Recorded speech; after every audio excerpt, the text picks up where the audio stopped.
Arpedia Online is known as the best fantasy-themed game among modern virtual reality games. It uses a specific game capsule to deliver an unbelievable immersion of reality to the five senses. With their patented scanning technology, it's possible to create an avatar identical to the user. Paired with the latest AI technology, NPCs and monsters act as if they had real sentience, offering a fun and well-paced experience without being overwhelming. In its reviews, Arpedia Online is rated as the best online game in Korea. Due to its popularity, people have started to pay attention to the actions of players among the top rankings. But the most notable among them is the 50th ranked warrior, Bartz. The reason why people are focusing on him instead of the higher rankers is because in Arpedia Online, where playing in a group is considered essential, he is something called a hardcore solo player who soloed the Wrath Dragon. There are various rumors about him. Some say he is someone with a connection to the game's development, or that he would be a very wealthy man who spent a large fortune on his character. But his true identity is that of an unemployed man named Kang Yuhen, our protagonist. Kang, boasting, says he doesn't know why people are so excited about him killing a mere Wrath Dragon, and that the community was abuzz while he was visiting his grandmother. But now he's naked in the middle of the city and wonders what the hell is going on. A knight points to our protagonist, calling him crazy and laughing, while others were disgusted by what they saw, wondering if they should call the administrator or report him. Kang despairs, asking them to wait and that he will equip his clothes, and begs them not to report him.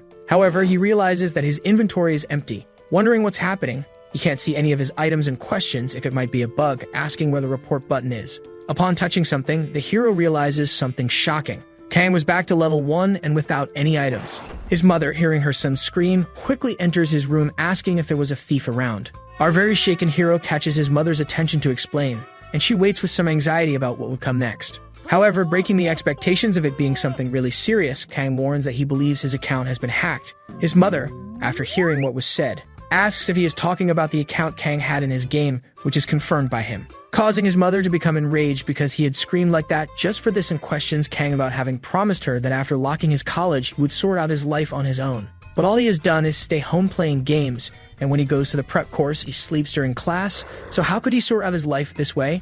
Kang's mother slams the door violently, saying that he is giving her a heart attack from so much anger. Kang retreats to a corner with sadness, lamenting the time it took to level up his account and asking for his avatar to be returned.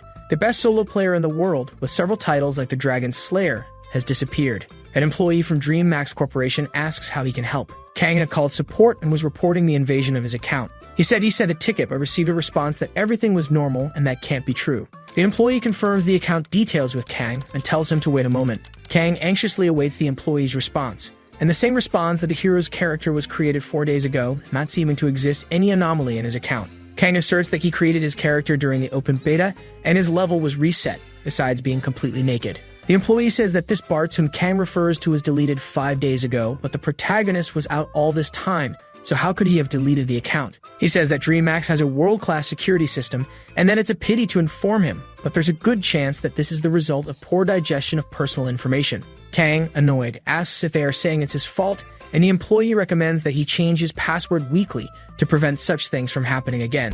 The system shows that he did not change his password, and the terms of service state that the company is not responsible in case of poor management of personal information by users. Almost crying, Kang says he understood and hangs up the call. After hanging up, he affirms that if it wasn't him who deleted the character, then it's clear that it was hacked. Regardless of not knowing who it was, he will not forgive the responsible for doing this. Kang, determined, affirms that he will find this damn person. Outside the house, someone approaches. It's the protagonist's brother, who enters the room talking about some requests from their mother. But he finds Kang in a deplorable state of sadness and drunkenness. Kang offers a drink to his brother, and he thinks he's crazy because he's underage. Kang's brother asks if he finally lost it while studying for the civil servant exam, but Kang says he lost. Today was the day his other half left this world, so how could he be okay on a day like this? A little disappointed, his brother tries to console him but thinks he's a loser because besides spending the whole day playing, he still makes all this drama. Back to what he had come to say, the brother says that the mother wants him to go get a ladle, but Kang says he's busy and tells his brother to go. Hyun warns that he has to go to the prep course and thinks that he is a high school student and his brother an unemployed, making it clear who should help.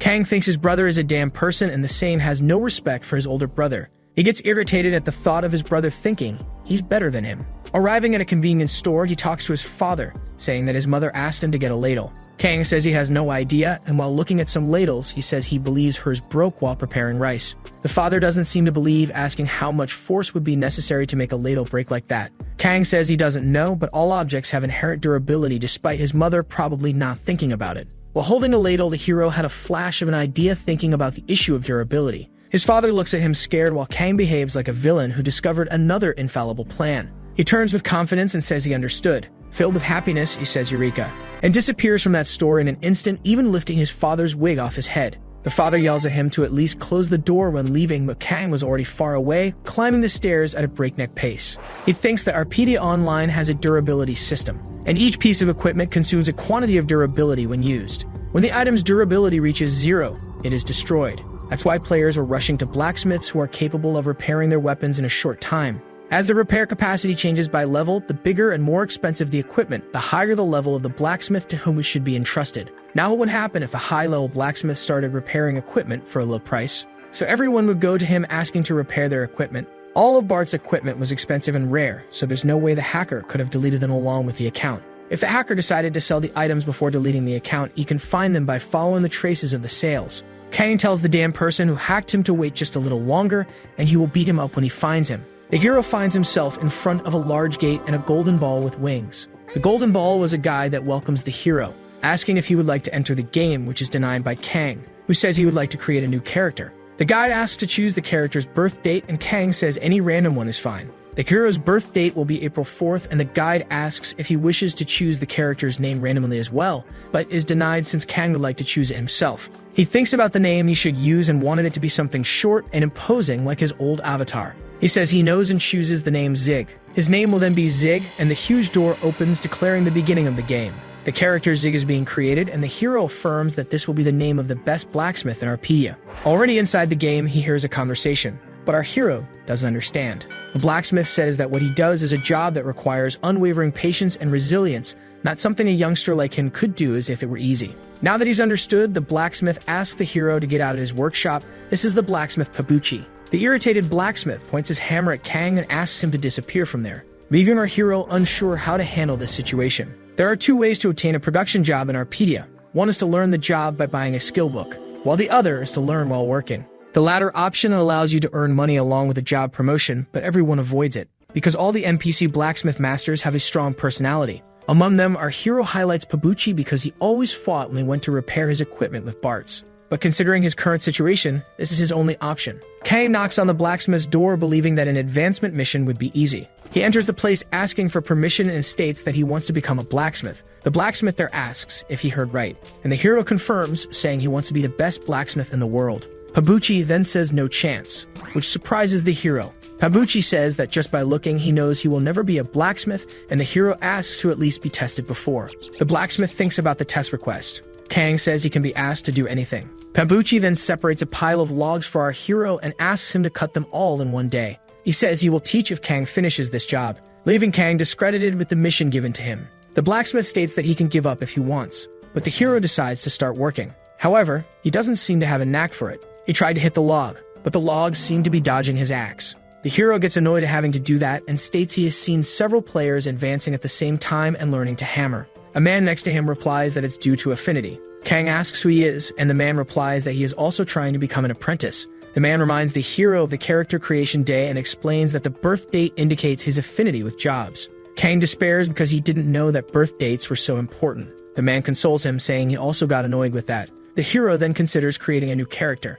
but he thinks it would be a hassle to reach level 10 again and gives up. He believed that Pabuchi would teach him anyway if he completed the challenge, so he continues with his mission. After a while, the woods began to be cut easily. Our hero had improved, and the blacksmith is impressed with everything that was done in a single day. Kang reminds him of his promise, asking if he will now be hired, but Pabuchi denies it. Wielding a sword, he asks the hero to go to Lanko Mountain and bring back 10 coals. Thinking about the mountain, he remembers that the suggested level for the mines is from 15 to 45, and his boss is very dangerous. Kang asks if the blacksmith will be responsible for his death, and he says that's why he's giving him a sword. Our protagonist wonders how bad his affinity is. He takes the sword, accepting a challenge, and asks if he promises to make him a blacksmith after that, which Pabuchi confirms. Already in the mountains, the mission is for the hero to go to the marked location and obtain 10 black coals. Kang begins to collect the coals, putting extreme effort into his work. While resting, he thinks that not everything is resolved with brute force, and tries to remember the pattern of the woodcuts. One must hold the shaft lightly and swing like a sword. Kang delivers a powerful cut, and obtains a black coal, feeling proud. He then decides to continue thinking that it's just remembering the swing of a sword. The mission is then completed. Only the coal delivery to the blacksmith is left. In the midst of a war scenario, the hero walked calmly. While thinking about the hacker, a monster spawns in front of him. Being totally astonished by that powerful monster. To make matters worse, he was the mountain boss, the Furious Boar. The boar roars at the hero, trying to intimidate him. Kang is stunned and starts to run away with all his might. All the players in the place are scared by the boss's appearance. The Furious Boar only appears once a day in a random location. It was a huge coincidence that he appeared in front of Kang. Due to his class, the hero thinks he will die with a single attack if hit. The boar opens its mouth, showing its sharp teeth, and tries to attack the hero, who narrowly dodges. The hero discovers that the boss is focused on him and knows he needs to run away soon. In this game, production jobs have a great disadvantage in combat. In virtual reality games, the character's body is connected to the real one. As Arpedia Online focuses on realism, this means that depending on the person's natural abilities, disadvantageous fights are still viable. The hero advances knowing that the boar's weakness is the head and believes that no matter how weak his damage is, he can win if he hits the weakness. The hero's sword approaches the boar, but it is repelled by the boss, making Kang surprised. The boar advances furiously towards him, and the hero understands that he was blocked because he doesn't have movement speed. In trouble, he thinks that if he knew this would happen, he would put some points in dexterity. As the boar approaches, it roars loudly. A few seconds from impact, the hero tries to come up with a plan. He thinks whether he should run but says no. Wondering why he's so worried about a mere furious boar and heading into battle, the hero remembers he is Bart's. Even though he's a temporary character, his class is permanent. As he advances, his stamina suddenly runs out, and when he's almost hit by the boar, an arrow is shot at the boss. Kang realizes it's a bow attack. The boar, however, isn't so injured, having only lost a piece of its horn, but that was important to it. The person who shot the arrow wonders what they did, not believing they only did that much damage. The boar then turns its attention to the woman, jumping on her and scaring the player. Kang advises aiming for the head, where its weakness is. The archer then notices a bright spot on the boss's head, and fires an energy shot that causes 720 damage, finally defeating the furious boar. The protagonist is relieved, saying it was close. Seeing the archer approach, Kang thinks of thanking her, but the woman puts her arms against his shoulders, asking if they haven't met somewhere before. She says he looks familiar and asks if she's wrong. Kang is uncomfortable with the closeness and seems not to know the lady. The woman asks if he didn't hear what she said. Before he can say anything, Kang starts running, leaving the curious woman behind. Finally, the coals are delivered, and the protagonist reflects that it's the first time he's seen these things. Pabuchi admits he didn't expect Kang to succeed. The hero annoyed asks why he sent him then. The blacksmith says he was wrong about him and the hero's courage should be put to good use, finally hiring him. Kang is excited because he succeeded, and the system guide appears asking if Kang would like to become a blacksmith, which he confirms. Finally, Kang becomes a blacksmith. He thinks that the story of the legend Zig has just begun. The blacksmith asks what Kang is doing standing still, calling him to work. As he goes, the hero can't stop thinking that he will find the guy who hacked his account. Kang starts hammering a sword, but he wasn't very skilled at it. After finishing another job, Kang optimistically thinks that maybe this is good. But when showing it to the blacksmith, he says it's nonsense, asserting that with this edge, it doesn't even cut paper and destroying the hero's morale by saying he's lucky he doesn't deduct the materials used. Kang asks if he isn't being too demanding, and the blacksmith tells him to shut up and make 30 more swords. If even one of them turns out like that blade, he'll be fired. The hero gets angry and then cries. But he's determined to make the best sword Pabuchi has ever seen. The hero holds a sword and analyzes it, noticing that it's not good. He wonders where he's going wrong. The description states that this is a terrible short sword made by an inexperienced blacksmith and is so bad it doesn't cut anything without breaking. Faced with the work presented, Kang sees himself one step from dismissal. He tries again and realizes that this time he forged a different sword with strange blue lines. Looking at the others, he notices that these lines are also present in them. Kang approaches another blacksmith who asks what he thinks he's doing. The hero sees that the other's sword is better and the lines have a different pattern from his. The blacksmith gets angry and asks to return his creation. But Kang points the sword at the blacksmith's face, which makes him even more irritated. He asks if the man is seeing the same thing he is. Asking if the man can see strange lines on the sword, he just says the hero is crazy and asks not to point his sword in his direction. Our intrigued hero looks at the sword again, but decides to focus on finishing the quest first. The quest asks for the repair of 5 axes that must be delivered to Pabuchi. Kang looks at an axe and notices that there are red lines on this equipment, but he thinks it doesn't matter, and that maybe it will disappear when he repairs the equipment. The hero hits the axe with his hammer, but he destroys it, failing the repair. He cries, thinking that when things are bad, they always find a way to get worse. However, something catches his attention. The broken metal is following the lines. The hero then has an idea that would change everything. In the blacksmith's house, Pabuchi yells for Zig, asking if he has finished his work and saying he's late. He finds Kang and heads towards him. The blacksmith asks where the swords and axes given for repair are. Pabuchi, looking closer, is surprised. Those swords were perfect. Pabuchi holds one of them, impressed, and the hero asks what he thought. Kang excitedly questions if the swords aren't perfect. During the making of the weapons and after many attempts, the hero realized something shocking. The blue lines form when the hammer hits the blade. The shape is influenced by the speed and place where it's hammered. The more aligned and spaced, the better it gets. The red lines are internal cracks and weak points of the equipment. In theory, if you fix both lines, you can perfectly repair anything. These lines are cheating methods to create and repair anything on another level. The hero spent a few nights awake for this, but the result was great. Thanks to that, he gained a broken ability. Pabuchi calls Zig's attention, startling him. He states that the weapons turned out incredible and that he has nothing more to teach. Kang doesn't understand his words. The blacksmith explains that his skills have already surpassed his. Pabuchi was really surprised because people without talent like him usually give up at the beginning. The hero then thinks of something and asks if someone like him has ever passed his test before, which the blacksmith denies. Kang questions if anyone ever said they saw lines, and Pabuchi says he has no idea what he's talking about. The hero believes he must have completed a secret achievement. The conditions could be reaching a certain level and being trained by an NPC blacksmith without having any affinity. Kang believes he hasn't found anything like that on the internet, and it's likely that he's the only one who can see. He is the only player with that ability. In the end, the hero says things are getting very interesting. Pabuchi didn't know why Bartz was so determined to stay alone, and asks what the reason for that is. In his past, Kang suffered bullying. After everything he went through, he believed that people were not trustworthy. Then he wakes up in his father's convenience store. Realizing he was just dreaming about the game, he wonders if it's because he didn't sleep well and didn't want to be taking care of the store while there are no customers. Suddenly, his cell phone rings. The protagonist is curious because he doesn't recognize that number. He answers, asking who it is. The man identifies himself as Yang Hoshik and says he's from DreamMax customer service upon hearing that the hero already wanted to hang up. But the man asks him to wait, asking if he hadn't contacted them a few days ago. Very happy, the hero questions if they decided to restore his character.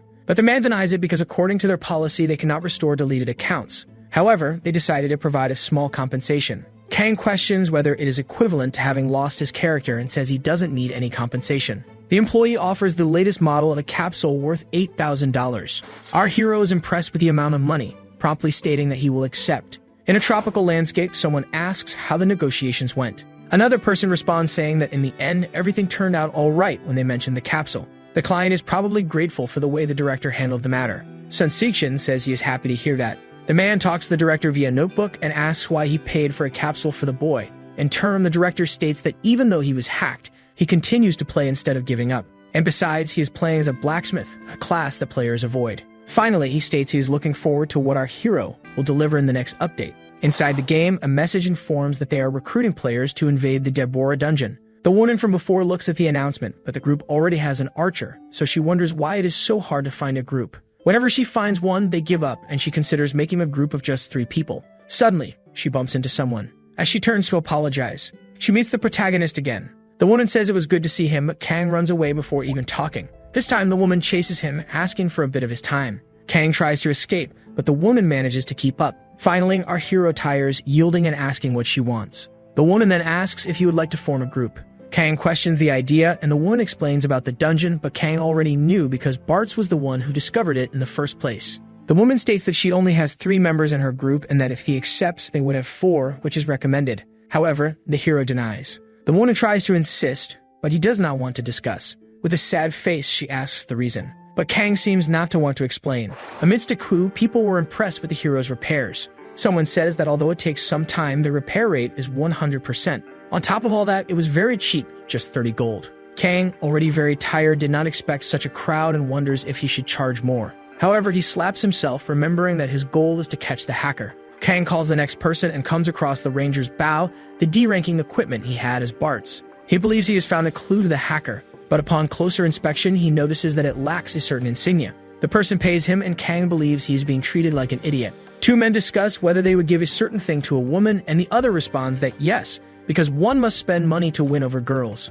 Kang gets irritated with that conversation. The redhead believes that in addition to helping in the dungeon, they are also giving a rare item as a gift, so it would be reasonable if she met them in real life. His friend asserts that after she receives all that, she could not refuse. The men also plan to threaten her if she refused. Kang realizes that they are scoundrels and feels sorry for whoever they are harming. While fixing the bow, the men decide to send a message to the girl. One of them says that her username was Shia, making the hero stop his work and call the men's attention. Kang informs that the repair is completed. However, he does not release the bow. Kang remembers that this was the name of the archer from before. The hero knows that there are no repeated names in the game, and the men get stressed, wanting the bow back. Our hero understands that it is probably the same person, releasing the bow and making the man fall to the ground. The redhead asks if he is okay, and the other gets angry with our hero, going up to him and asking if he has gone mad. He asks Kang to apologize or he will have to uninstall the game. A man in the background asks them to move away if their repairs are ready, since there are more people in line. Tempest Guilford is the leader of the Red Tiger mercenaries, considered the strongest of all,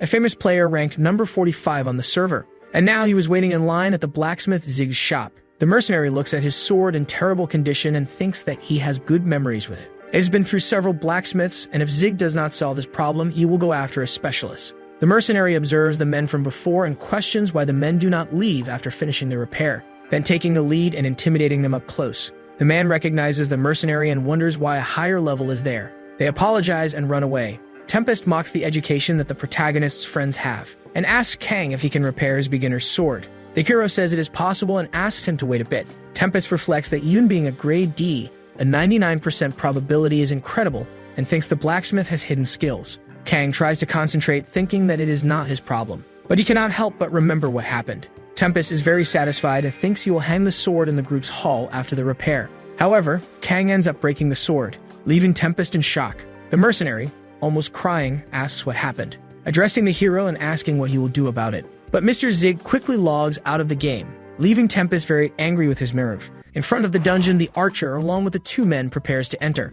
A message says that the first to discover it was Bart's, leaving the archer impressed with what she sees. The redhead tells some stories in the woman's ear, and the other says that they have experience in clearing low-level dungeons. When he was about to touch the archer's shoulder, he asks if they should go. But Kang appears suddenly, happy to have arrived on time. Kang asks if they are the team that will explore the Deborah dungeon. The archer is happy to see the ungrateful blacksmith. The hero says he is not ungrateful, and the woman affirms that she saved him and he ran away without thanking. Anyway, she accepts the hero's presence there and introduces herself as Sia. Kang wonders if he will greet her, but decides just to say his name. Sia says it is a pleasure to meet him, and introduces the group members to the hero. She states that the two are at level 70. The men remember that the boy is the blacksmith from the other time, already starting to plan something. The man says that since he is a blacksmith, he must not have fighting skills and asks if he will be okay. Sia assures that it is alright because she has seen for herself that he is strong. Gur says that exploring with a non-combatant is bad and thinks he has never heard of a strong blacksmith. Kang says it is a coincidence and asks if they are not the guys he met at the shop, stating that he should apologize for what happened before. The hero asks him not to worry because he will not talk about useless things. The man remains suspicious and says that they should get going before it is too late. Alden asks if their plan will work even with that bastard along. Gers assures that everything is fine and if something happens they can just eliminate him. If they force Kang to leave, the girl would start to have suspicions. Kang watches from a distance. Already inside the dungeon, the players begin to fight. Sia is impressed with their skills, and Jers believes that Sia must have a crush on him. However, her attention was not on him but on Kang, who defeats the skeletons by striking precisely at their weaknesses. Kang dodges an attack, and a monster prepares to launch another. Having no skills, Kang knows that if he is attacked, he will be in trouble, so he must finish it as quickly as possible. He advances directly at the weakness of the Woodman, which is his energy source and also his heart. He explodes with the attack. The hero's resistance lowers and the system asks him to consume food. Sia comments, impressed with the group members, that even without any skills, Kang was able to defeat them all at once,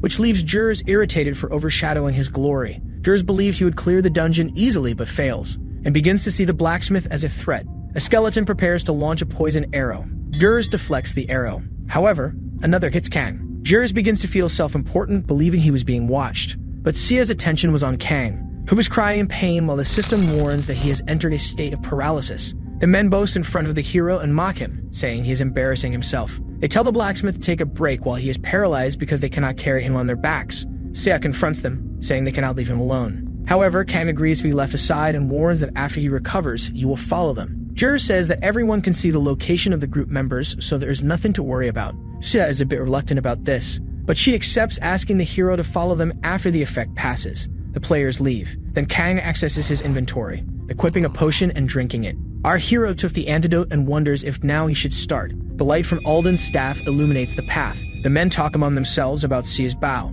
Sia asks if it is cheap equipment because it looks luxurious, and the men tell her not to worry because for their level, it's just a common item. Besides, they say they are not archers, so it's no problem, and Sia accepts the gift. thanking them. Those men, seeing that she liked it, return to have dirty thoughts, when suddenly something hits the mage's staff, causing the staff to fall to the ground and the light to go out.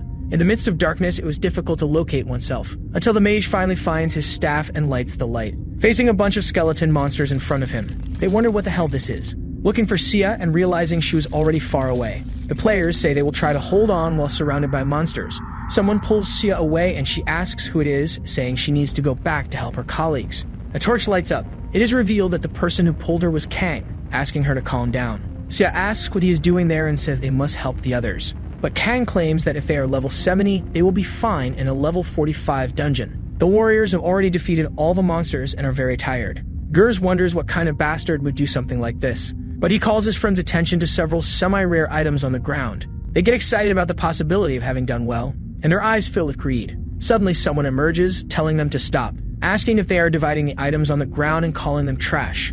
Gers gets angry and asks who is talking like that. The person identifies himself as King Charles, a level 100 player, and claims to be the owner of the items. Gers and Alden were famous in the community for being bad with female players. They forced women to meet them in real life and threatened them. After that, there are no reports. But the players did not return to the game, making it clear that something very bad had happened. A player disappearing is not very relevant, but the hero had already decided that they would be expelled forever from the game. Back in the game, Kang attracts the attention of the monsters with his torch. He drew the attention of another group of players, and knowing the characteristics of the dungeon well, he knew that anyone could execute this plan. The hero acted like a dungeon thief and stole several items, leaving them in one place. This consequently makes the players extremely angry. Due to the many cases where players are robbed, they hate thieves. So when a small scheme like this appears, everyone joins together to solve it. Amidst the many angry players, Gers and Alden try to explain themselves, but are unsuccessful. In the end, the two ended up leaving the game. Sia looks at the group window, finding it strange that her colleagues log out, asking if they died. Kang makes up an excuse that they had to resolve something, so they disconnected. Sia asks why he didn't notify her, and the hero tells her to ask them when they reconnect. But he already knew that they would no longer connect. The archer asks if they should go back, and Kang agrees, saying that the mission should be in a group. Kang thinks that now that he has achieved his goal, he will go back to focusing on his work. But she says it's a shame because she wanted to beat the record since she won't be able to play anymore. Kang thinks about what she said. When Sia was about to leave, the hero asks her to wait a bit. He says that since the two of them are already there, they should defeat the boss. Kang suggests that they defeat the boss. With a sad face, he said he understands because it must be difficult for her. Remembering his past, he wishes to give Sia an unforgettable memory. She says she doesn't understand very well and asks if what he wants is to defeat the boss in her company, while Kang confirms, moved. But when he realizes it, she was already at the dungeon door waiting for him, which scares him. Suddenly, the door begins to close, and the hero runs to enter in time. He is relieved because he almost didn't make it, and Sia questions if it will really be possible for the two of them to defeat the boss. The hero says that if it's just a stone golem, it's possible, and since he's there won't be any problems. Smiling, he proudly says that this dungeon is very easy for him. During his time as Bartz, the hero had already conquered the Deborah dungeon more than 100 times, reaching the point of becoming a professional. The hero thinks he can help while leveling up, and Sia asks why nothing has appeared yet. Kang sits down and says that if they wait, it will soon appear, thinking it's normal for a stone golem to camouflage itself as such. Suddenly, a noise under the hero catches the group's attention. It was a small hamster that captivates Sia's attention. Kang thinks that hamsters stay close to stone golems. While poking the animal, he thinks this must mean that there is a golem nearby and asks the hamster to tell him where the boss is. A pressure then takes over the environment. The ground begins to move and the hero asks Sia to step back. The golem is taking shape in the air, and gradually taking shape, completing its preparation, identifying itself as a level 60 giant stone golem. Sia is startled, disbelieving that they could defeat such a monster. But Kang reassures her, telling her to just follow the plan. He takes the lead in combat and runs towards the golem. Sia takes her bow and affirms she will provide cover, hitting an arrow on the golem's arm, which irritates it, causing it to attack her. Kang approaches with his sword to strike a blow, and draws the golem's attention to himself as it turns its head 360 degrees. He strikes with all his might but deals only 15 damage, hurting his hand more than the boss itself. The golem decides it's its turn to attack, but the hero successfully dodges. He questions his physical capabilities while jumping, realizing that the parameter is lower than he thought. He knows that to defeat a golem, one must climb to the top of its head. While thinking about what he should do, he observes Sia's arrow while having a brilliant idea. The golem attacks again, but the hero dodges. Kang asks Sia to continue shooting arrows from afar at the golem's joints. She says she understands and will do so. Then she starts dealing damage to various parts of the boss's body. The golem stands upright in front of the player, and Kang takes the time to drink a potion. After finishing the potion, he says that now his path is ready, dashing out and climbing the golem. Kang knows that each golem has a center of weakness, and the weakness of the stone golem as a strong tank is the top of its head, thus delivering a precise blow to the boss. While Kang thought everything was over and considered going to the reward room, something seems strange on the boss's head. He then loses his balance and falls from atop the golem, being caught by Sia, who asks if he's okay. Kang thanks her, and she says she will take care of the boss in his place, so he should hide a little to recover. Kang doesn't understand the suggestion because he believes they almost defeated it, when he realizes the golem was in a strong state of frenzy. Entering berserk mode, the dungeon boss underwent an unbelievable transformation and begins to attack our hero mercilessly. He would never have believed this would happen. While fighting, he thinks he was taking the dungeon too seriously, having cleared it more than 100 times, so there should be no reason for this to happen. Kang, about to be subdued, wonders if it's because it's the first time he sees this attack pattern. He reflects on his days as Bart's, but comes back to reality. The hero was no longer Bart's. Kneeling on the ground, Kang practically awaited his death as the golem approached. But suddenly, a precise shot hits the boss's back. Kang is surprised. It was Sia who had not given up. She pulls Kang, saying that since their HP is low, they will need to hide and ask the hero to run with her. The golem's menacing gaze circulates the area. Hidden behind a rock, Sia says she has checked the exit, and it does not open, so the only way of escape is by hunting the boss. She claims she tried to attack the core that our hero attacked, but it didn't work, however. Kang was oblivious to the situation. He asserts they cannot break it, and being the first time he sees this, it could be a hidden pattern that occurs under special conditions. Kang says that anything they do is too much for their current levels, and says that maybe it's better to research a way to be hit suffering the least pain possible, but Sia does not accept this. While Kang tried to convince her that they were lost, she does not listen, and says with a smile on her face that if he doesn't know, they have to find out, and even if they fail, it's better to accept the challenge. Kang tries to explain to Sia about the level difference, but the girl says that adding her level to his, they are at level 80. The hero asserts that this makes no sense, and Sia insists they work together because they will surely find a way. She runs towards the battle and tells the hero to accompany her because she will be waiting in his room. Kang's brother says he heard that he gave up. He warns that their mother is crying and asks what they should do if he does this kind of thing out of nowhere. Bending down beside him, the brother asks if Kang remembers when they were young and the boy beat up the bullies. He says that at that time he was bigger, so they couldn't do anything, but this was not the case now. The brother says that Kang is in terrible condition, saying he is not good at studying and that the only thing he knows how to do is play. Kang then gets up from the bed angrily, asking what he is trying to say. His brother tells him to look at the people around him. He doesn't know what's happening but asks that at least he tells someone he trusts. Kang was irritated by the comments, but his brother concludes as he leaves the room that there are many things he cannot handle alone, and finishes asking Kang to come out and eat because their mother made a stew, and they will be waiting. A gust of wind. A strong attack is launched, hitting the golem squarely and causing considerable damage. But in the end, Sia reached her limit. The golem then delivers a blow that would be fatal in her direction, but Kang saves her, causing the golem to miss the attack. Sia is impressed to be saved, and the hero thanks her for buying time. He announces that he has fully recovered his HP and stamina, agreeing with Sia because since they will die anyway, they should at least fight. Kang affirms that now it's all or nothing, and the golem comes at them with its giant hand. Kang fills with strength and delivers an attack that cuts off the boss's finger. Then he dodges an attack. Thinking it worked, Kang considers that the pickaxe might be its weak point, because according to the system, the pickaxe has no attack power. He delivers another attack, but realizes that now it's not working, wondering if it's a bug. However, he believes it's not and questions the condition to cause damage with that tool. Sia warns the hero to look up. An attack from the boss was about to hit him. Suddenly, blue lines are visualized on the golem's arm, and Kang remembers. His master had informed that ores are made of various different types of materials combined, and that even if they become one due to high pressure, there are still gaps between the materials. If he can hit the gaps precisely, he can extract something incredible. The pickaxe glows with strong blue rays, and the hero strikes the golem with a powerful blow, causing the boss's arm to explode. Proud of himself, the hero says he finally succeeded. He found the weak point. Extremely irritated, a monster tries to grab Kang, but the mining skill is used, destroying another limb of the boss, causing the golem to scream in rage and despair.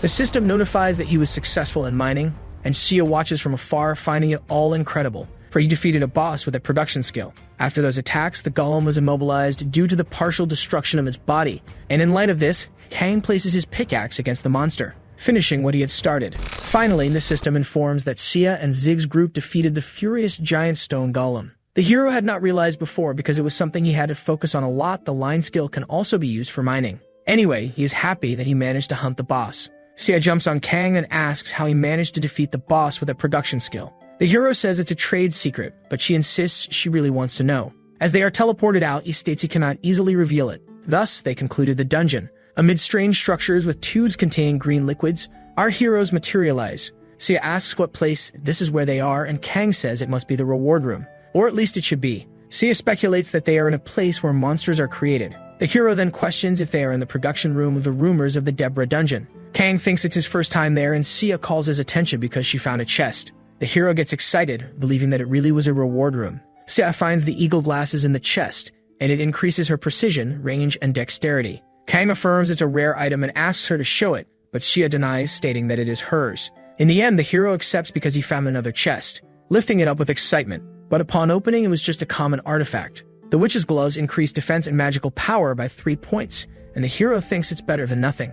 The next item to be found was the Guardian's blueprint. Upon completing the blueprint, the hero will learn to make the black iron that the witch tried to create. Kang gets excited about the possibility of building a robot, but seeing the construction prerequisites, he comes back to reality and gives up. The last item in the chest was Carwin's manual. The hero sees records left by the man who defeated the witch Deborah. If a blacksmith reads it, he can learn the skills grain and arm break. The prerequisites for the grain skill had already been met by Kang, while the arm break skill depended only on proficiency in the first skill to be unlocked. Kang is surprised that he can use the grain skill immediately. He starts reading the book, but doesn't understand what he will use it for. However, the story of the hero connects with Kang's. Having defeated the golem in the same way, the hero elevated his ability to see grains in all materials and created one to expand it even further. While he trained the grain skill, he managed to learn to destroy ores and armaments, learning another skill, arm break. Kang reads all this, finding it incredible. The hero of the book continues saying that his fight against Deborah is not over, and she will return one day bringing a powerful army.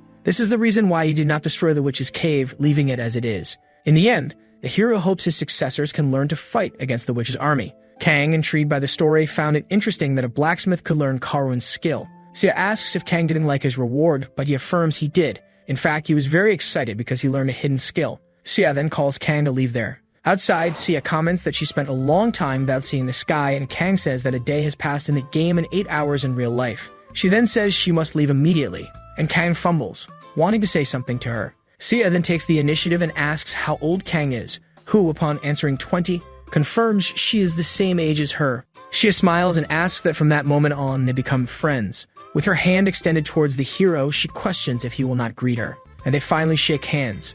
Sia warns that she added him on social networks and will contact him when the test period is over. Kang, confused, asks about what she said, and she explains that she will have to take some tests, so she wanted to finish the dungeon before and ends by saying she will return in 2 weeks. After hearing all this, the story Kang had invented in his head about her crumbles, and Sia hits Kang, asking why he is so upset. A hit that fractures our hero's cervical spine. Sia comments that if someone saw them, they would think they would not meet, but she makes it clear that it will only be 2 weeks. An system message informs that Zig died and Sia was the murderer, which leaves her desperate. Kang asks if she could pick up his items, but he despairs when he sees that his name is red, and in contrast, the hero asks her to calm down. Sia questions what will happen if the effect does not pass, and Kang asks her to pick up his items first. Someone announces a delivery, and inside his house, Kang disconnects from the game. He thinks it's been a week since the hunt for the stone golem. Since then, he has perfected his skills, and his creation and repair skills when using grain had a 100% success rate.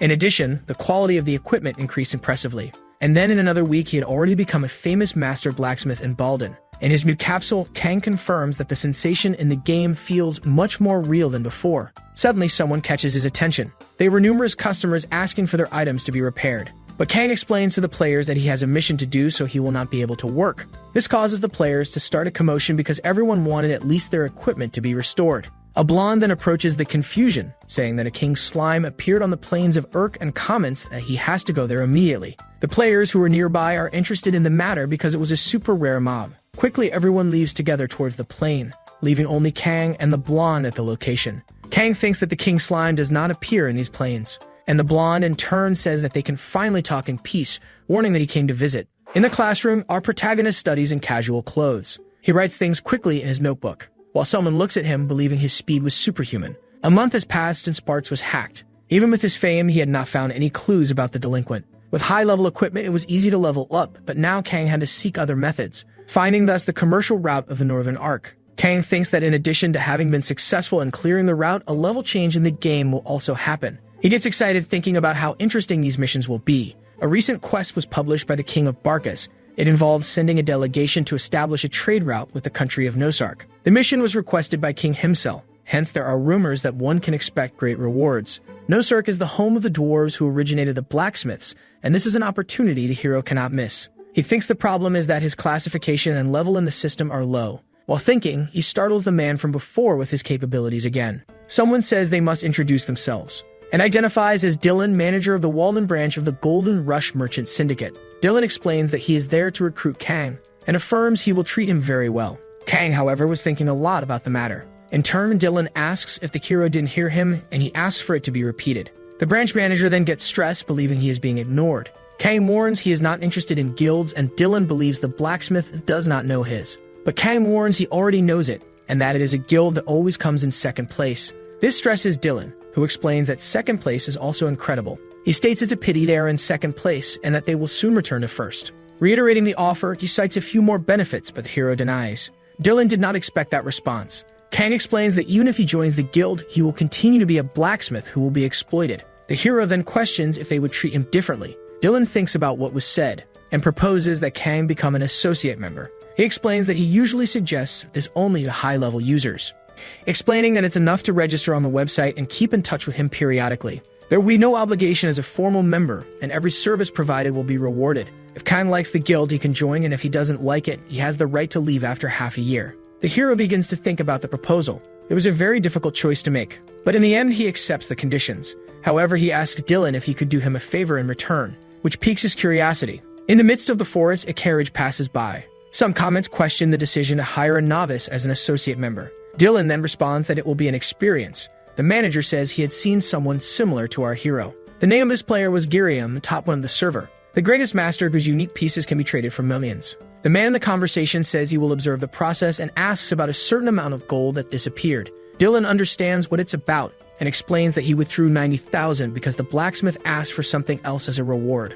A poster of the exploration group revealed the accepted members. Several people gathered to look at it, as did Kang. On the poster, the hero's player name was written, making Kang fill with happiness. But he thinks that time is limited, and besides, the guilds prepared gold as a participation prize, wondering if the merchant would demand something strange for him in the future. He then stretches and prepares for the mission. In the east of Baldwin is Joe's bakery. Tempest of Guilford, considered the strongest of the mercenaries, was there waiting in line at the bakery. The attendant calls for the next customer, and Tempest goes to get his order. However, he faces a cruel reality, seeing that his honey biscuits had run out. The attendant explains that the man behind him had just bought them all. The leader of the mercenaries then turns furiously, grabbing the collar of the person, giving a bit scolding to the same for having taken everything in stock. But this person was Kang, the blacksmith who destroyed his sword. Realizing that it was the crafty blacksmith who deceived him, Kang is startled, seeming to recognize Tempest. But in reality, he does not remember who he is and asks his name. This leaves Tempest totally disconcerted, getting even more irritated and calling him a scoundrel, reminding Kang that he had broken his precious weapon. He then goes for the hero, who dodges. Suddenly, Mr. Guilford ends his session in the game, leaving Kang confused because he disappeared suddenly. The members of the mercenaries group are also confused, questioning where their leader went. Tempest wakes up in his house getting scolded by his wife for not having done some tasks. He claims there was no need to turn off the power, and she gets even more irritated. The man asks his wife not to bend his elbow that way. With his leg trapped, he asks her to spare him this time. In another room, his daughter heard her father's screams, getting stressed because she had asked them to be quiet so she could study. She then tries to calm down, thinking she will try to keep it that way for another week. In the exploration of the portal of Barcus Castle, a man calls his colleague to look at something. It was the Red Tiger mercenaries who were there. The men wonder if the mission will not be too easy with them there. The mercenary asks that everyone in his guild carefully look for that blacksmith. He thinks that judging by the amount of food he bought, he must also be participating. A woman yells, saying she is selling items necessary for the mission at a low price. Catching the hero's attention, she asks if he has ever been ambushed by a monster while walking. And when he was about to answer, she affirms that obviously yes, saying that at that time he must have thought it would be good to have a survival skill, which makes the hero agree with some suspicion. She then announces she's selling a magic ring that allows teleportation for just 10,000 gold. Kang becomes extremely excited upon hearing the price, but still thinks that 10,000 is a lot of money. He then wonders if it is really necessary, and realizes that his body reacted first and went to buy it. The woman thanks him, and he thinks that anyway he could resell it and make a profit. However, upon examining it, he realizes something. It was a teleport ring that destroys itself after use. The woman comments that the day's sales were great, and as expected, there are many fools in Baldwin, so it's easy to make money. Kang approaches the woman, calling her a swindler, With nerves on edge, he asks for his money back. She asks what the problem is since the ring has the power she promised. Kang calls her a swindler and says that is not what was promised, and the merchant says her name is not Swindler. The two start to argue and a soldier arrives asking what is happening. They will be departing soon, so they should stop fighting and get ready. Kang tries to warn about the swindler, but he is thrown to the ground while the woman whispers some words to the soldier. She hands over some money, bribing him, and the soldier agrees to be part of this corrupt scheme, pointing his weapon at Kang and accusing him of having stolen from the woman. The hero tries to explain that it was she who robbed him, but the soldier tells him to be quiet, asking him to apologize, and as punishment, Kang must pull his cart. He was appalled by such injustice, and Lygus the merchant begins to laugh mockingly in the background. The expedition then begins, and our hero was indeed forced to pull the swindler's cart. On the outskirts of the expedition, a hooded man with an eagle on his arm seemed to be plotting something. He places a note in the eagle's claw, which flies off promptly, going to the treasury of the kingdom of Brodin. The eagle finishes its service, and a man says what he feared happened. The kingdom of Barkas has started the expedition, and this could be problematic because half of his country's finances come from intermediary trade. However, they have a friendly relationship with this kingdom, so they cannot openly prevent them. That man asks if it was understood what he meant by that, and the masked man affirms that yes, revealing himself as Kira, an assassin ranked 89. In the midst of a forest, lying on the ground, the hero wonders how things got to this point. The woman calls him a slave and says he needs to set up the tent, which irritates Kang. She says she needs to disconnect for a moment, so he needs to set up the tent and find food, asking if he understood, leaving the hero quite irritated. The protagonist says she is pushing it, asking if she really considers him a slave. The merchant then calls the guards, and the hero decides to get back to work. He says that since the terrain is flat, this will be a perfect place to set up the tent. The woman comments that he should always behave like this, asking him to get everything ready. The woman disconnects and Kang starts to cry, making him scream in frustration at the situation he is in. While eating, he thinks he is suffering a lot after being caught by this swindler, and someone catches his attention. A man says he heard he is the best at repair in Baldin, asking him to fix a piece of equipment for him. Kang finds it strange out of nowhere. The man asks if he is not confident in his abilities while thinking he will drag him to his leader. Kang finds it annoying as he was eating, but he activates his grain skill. After the repair, the mercenary's weapon was perfect. While sleeping in a hammock, the members observe his work, commenting that he is so good it's strange to believe he destroyed the leader's sword.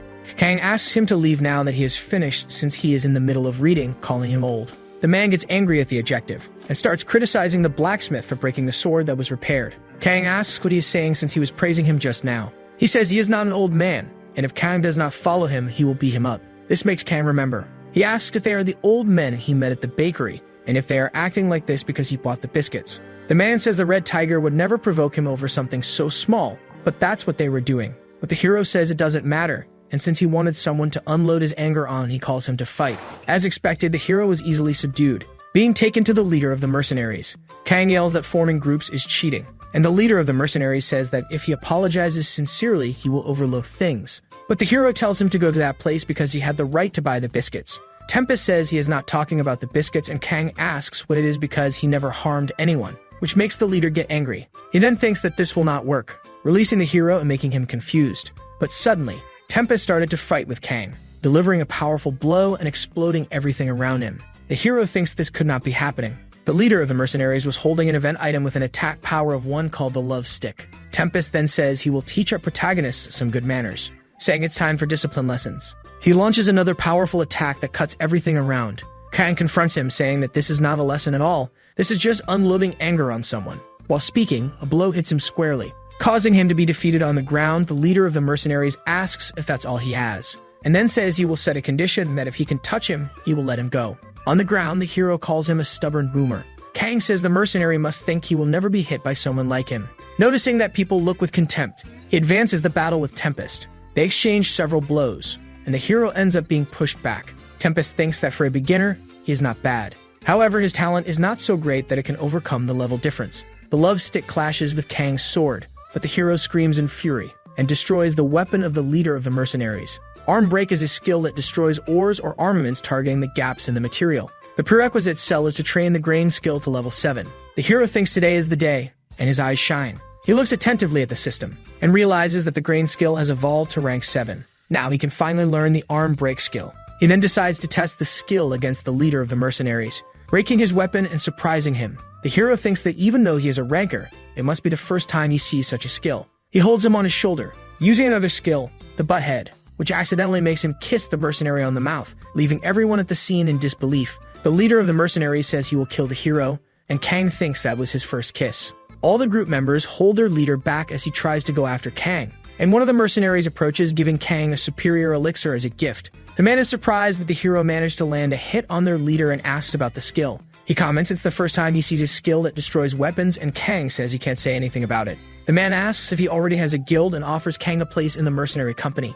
Kang says that's a shameless offer to make after they beat him up. The man says they weren't mature about it, but the hero broke the leader's sword and ran away. Kang, confused, asserts that he has never broken anyone's weapon during a repair until now. But he remembers what happened. He had broken the sword of the leader of the mercenaries. So the two shake hands, and the hero accepts that they are even now, calling the man older brother.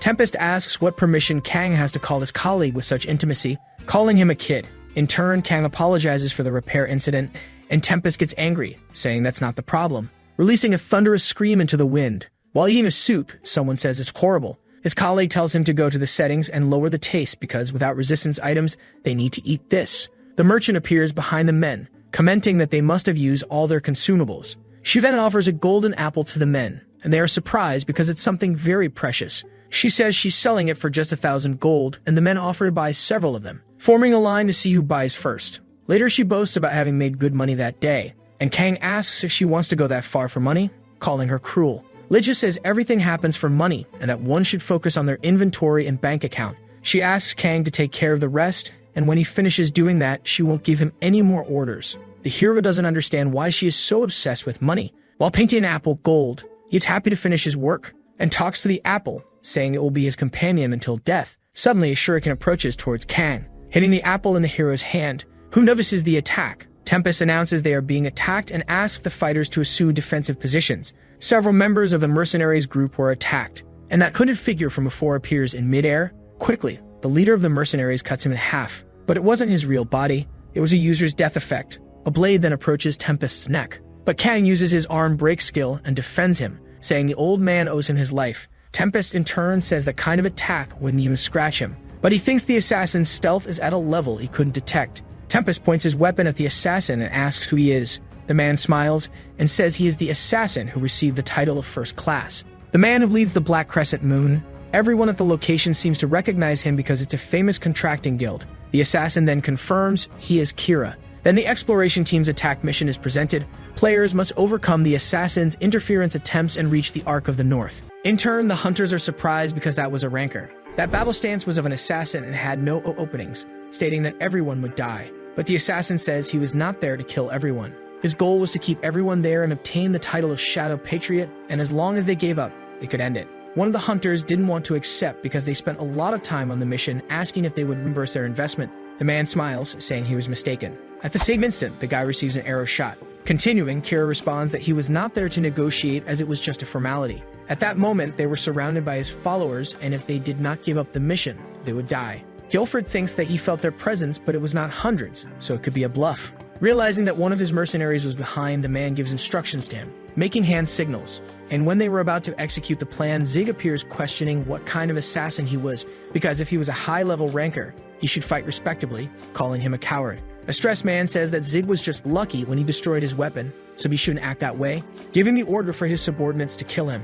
A magic goes towards the protagonist, but he ends up defending. Soon after, several kunes go towards the mercenaries. Guilford gives an order to the mage, who uses an ice magic to defend. Kira, in turn, says not to leave anyone alive. However, Guilford was already in front of him, stating that they would be annihilated, using his berserk ability and attacking the guy with his sword, but he dodges. Kira states that if he were a bit faster, he would have won. The system informs that the stats were low, so berserk mode would be deactivated. The effects of Hydra's blood were activated. Due to its effects, all attributes were halved.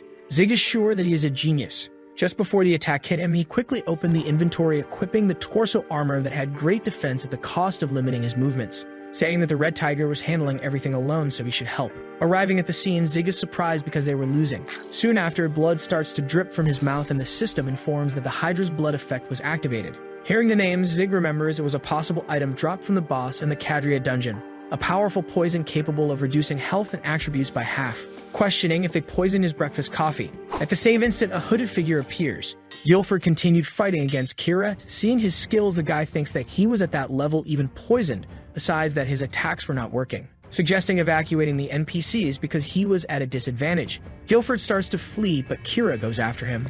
The protagonist, fleeing from the hooded figures, thinks that he avoided all the attacks but would be caught, so he should hide. That he would need to reach the forest. Meanwhile, the girl who had stolen from the protagonist was fleeing the scene. Kira, in turn, was collecting items from his victims, telling them to get ready because when the tracking team returned, it would pursue them. Hearing a sound among the bushes, he questions what it was.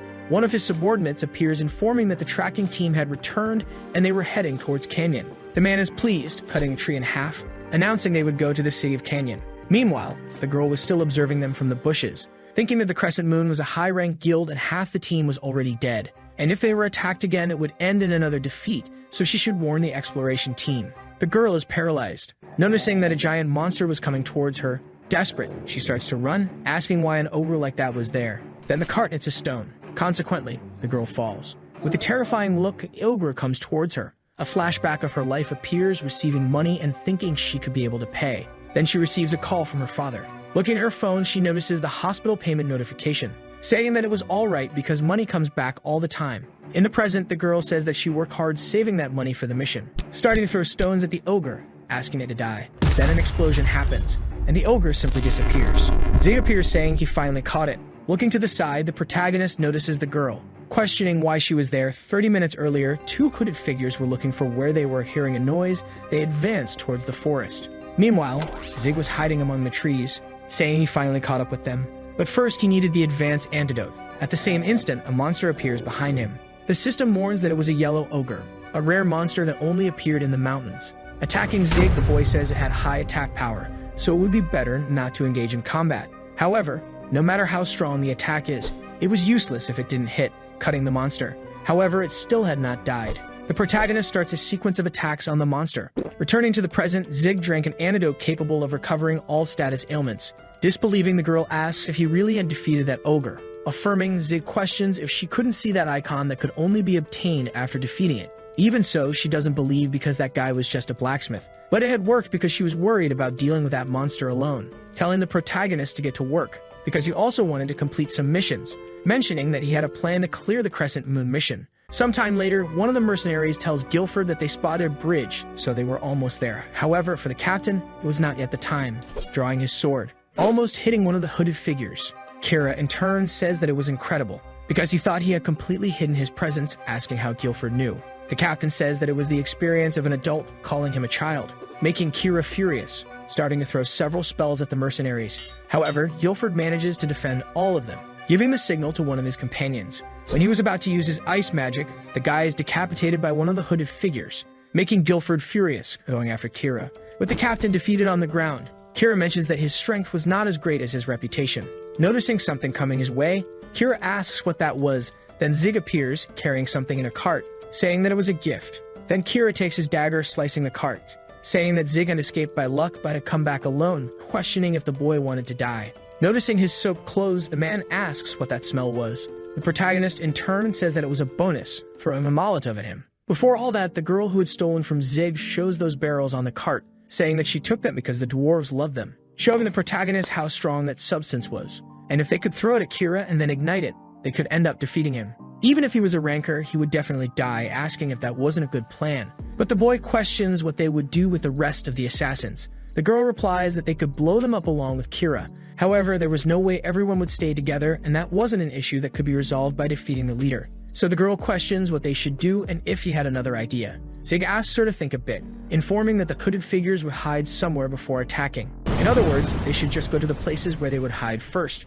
Returning to the present, the girl says that it had really worked as Zig had said. Meanwhile, the protagonist watched the hooded figures fall and being happy because it had really worked. The more he knew his ability, the more he liked it, saying he should investigate more after the mission. Then someone among the flames questions where the boy was going. It was Kira advancing towards the protagonist. Dodging his attack, Zig is surprised because Kira was still alive, affirming that all rankers were monsters. Kira, in turn, says he would make him regret it, because now he was really irritated. Meanwhile, Guilford was still on the bridge, saying he didn't know the cause of the explosions, but thanks to that, he wasn't dead, warning they should flee before the Crescent Moon returns. Then that girl appears, telling the captain to cross the bridge before the Crescent Moon arrives. Guilford questions if it was her who caused the explosions. The girl confirms, mentioning that it was done by her and a blacksmith named Zig. One of the mercenaries warns that he should go, but the captain wanted to stay and wait for the protagonist, mentioning that the blacksmith had saved him twice and that it was not his intention to be in debt. Meanwhile, Zig uses his arm-breaking ability. Kira, in turn, asks if the protagonist thought he could go against him with just those tricks. Zig mentions that he couldn't even stand up because of his injuries in the fire, and at the same instant, he receives an attack. The man warns that it was an ability called Afterimage Assault, questioning if the boy would keep avoiding these useless attacks, saying he would crush him. Then Zig gives a signal. Kira questions if they still had more bombs.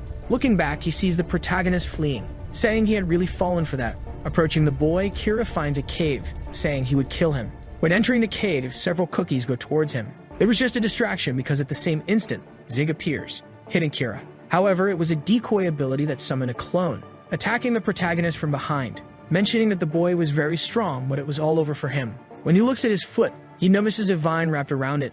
Zig, in turn, says that there were no mobs in that cave, but a plant was interesting. That was a vine that trapped anything and would disappear after a period of restriction. The protagonist says that Kira should have watched where he stepped, making the guy irritated, questioning what he could do in 10 seconds. But the boy mentions that he didn't need any special ability, because he had killed a golem with just that weapon. The man laughs because his secret weapon was that. Then the protagonist advances, telling him to see if that was just a pickaxe.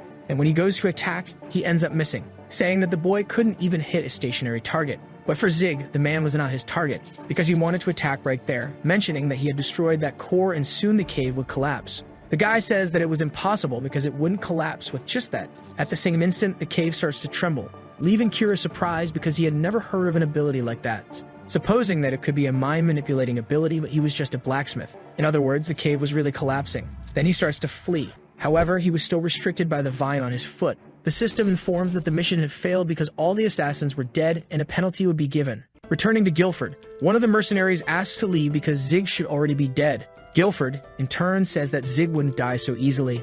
Among the mountains, the protagonist appears, mentioning that he was still alive. The mercenaries are surprised because he survived without any serious injuries. However, Zig mentions that he would already be dead without that ring, because when he was in the cave, he used it to escape quickly, saying that he still thought the ring was bad because of the price, but it still saved him. The girl is surprised, thinking that it was a useless item, but he still managed to survive, affirming that it was as he said and it really helped him, asking the boy to thank her.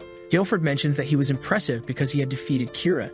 Zig affirms that he did that, unlike him who only talked, making the guy angry. Then the protagonist announces that they should go to the northern arcs. Sometime later, the mercenaries observe a giant building, stating that the negotiation group was in that place. The system informs that the mission had been completed. Out of 80 adventurers, 28 survived and those people receive a gift. Then the gate opens. The system informs that Zig had gained experience and prestige, thus increasing his level, and now he could repair C-rank equipment, and he had received a shield from King Barkas, a shield that could block any attack once a day. A group of people observed Zig, mentioning that it had already been a month since the character was created. That character was controlled by a former player named Bartz, and since the creation, he had shown incredible gameplay. He even defeated a giant stone golem and was currently in the north. His team believed that there was a high possibility that person would add a new event. One of the men questions why they should delay the update. The other guy mentions that the event would bring new changes and the update time would confuse the players. But the man asks if the director thought that really made sense, because it took 3 years to unlock the giant golem mode, and he believed that a low-level blacksmith would activate the event, questioning if he would take responsibility. Then the director affirms that if it fell below performance, he would take responsibility, apologizing for being late. The other guy asks what he meant by taking responsibility. Seokjin says that it was exactly what he had said, mentioning that they would delay the update, but the man asks if he thought a blacksmith could activate the event. Then the director says that it was possible and wanted to add more things in the update, asking them to wait until it was finished. Shoving his ideas, Seokjin asks what they thought of it, and if it went beyond the expected performance, he would take full responsibility. The other guy mentions that developing all that would take 2 years. However, the director announces that most of the work was completed while he was on vacation, leaving the man surprised because he did it alone. Seokjin says that it was exciting because Arpedia would change in the future. Returning to the protagonist, the boy was sleeping, dreaming that he had caught the hacker. Meanwhile, with disgust, his brother observed. Returning to the room, his parents ask if Zig was okay. Then the brother announces that he had played all night and was now sleeping. His mother gets furious because Zig had said he was studying, but his father says that it was a good idea for the boy to do something on his own because when he thinks about the past, there were only regrets. Then the mother asks what they would do if Zig could make a living. The father says he would give him study materials, affirming that he just wanted to see him happy. Because when the boy was fighting, he couldn't do anything, so he thought it was better to let him do what he wanted. Meanwhile, the protagonist heard everything in the background. Then his brother mentions that he would skip the academy, making the mother furious, saying he wouldn't skip. Sometime later, the protagonist was sitting on a sidewalk, recalling what he had heard from his parents, saying that even his parents worried about unnecessary things, but he was fine. Sometime later, Zig questions what that was, because there was a rat in his school food, leaving those beside him surprised. The protagonist takes his cell phone, thinking he should posting that photo on the internet. Sometime later, a man arrives in his classroom asking if Zig studied there.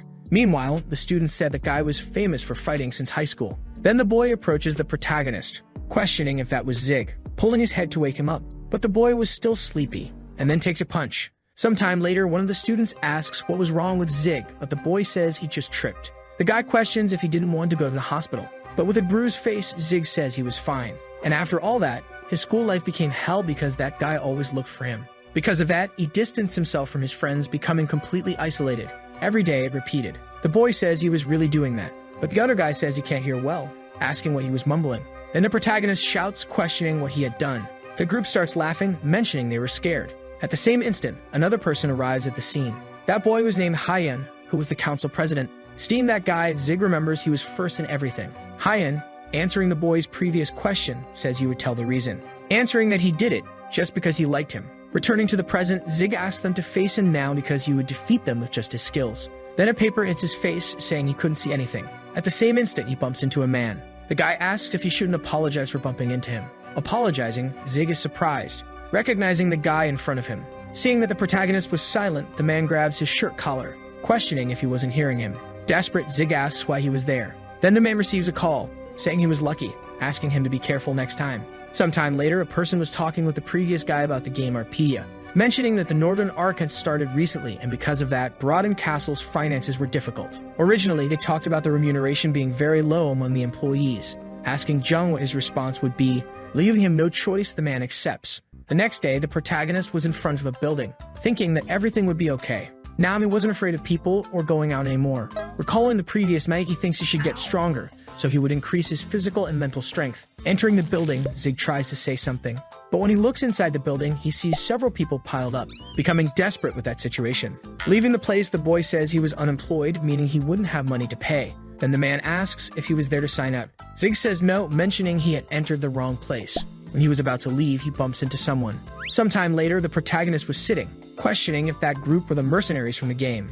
Guilford asks if the protagonist practices any martial art, but the boy says no because he just wanted to learn some exercises. Then the guy asks if he was there to register, but Zig says again that he wasn't because he was unemployed. However, the other guy mentions that it wasn't a problem.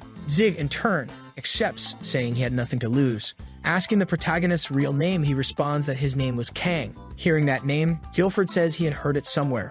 Recalling that the supermarket owner's son was also named Kang and was a childhood friend of his daughter, saying that it brought back memories of the past. Nervous, the protagonist asks his name. Then the guy asks if he hadn't said it before, answering that his name was Taesu.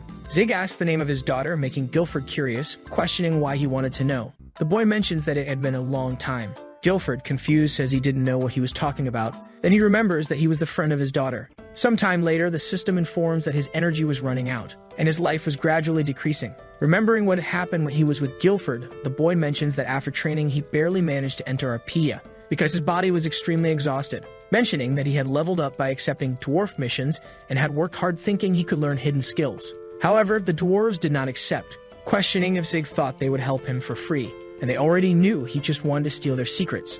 The system informs that his stamina was low, asking him to consume food. Entering a shop, Zig is surprised because everything was very expensive. The dwarf mentions that this shop had the cheapest prices in the city. The boy thinks that the city still hadn't stabilized the prices, saying he would just take a potato. But when he looks at his inventory, he realizes he had no money, remembering that he had spent it all requesting iron during the gold rush, questioning if the dwarf could accept less money for it. Then at the same moment, Zig is taken outside. In the present, the protagonist was lying on the ground, thinking he hadn't eaten anything, questioning if he would die that way. However, he couldn't die and had no choice but to sell that shield, feeling sad because it had an incredible ability. Then a person greets him, mentioning that the shield looked good and asking if he wanted to sell it. Zig thinks a customer had already appeared, questioning if luck was on his side.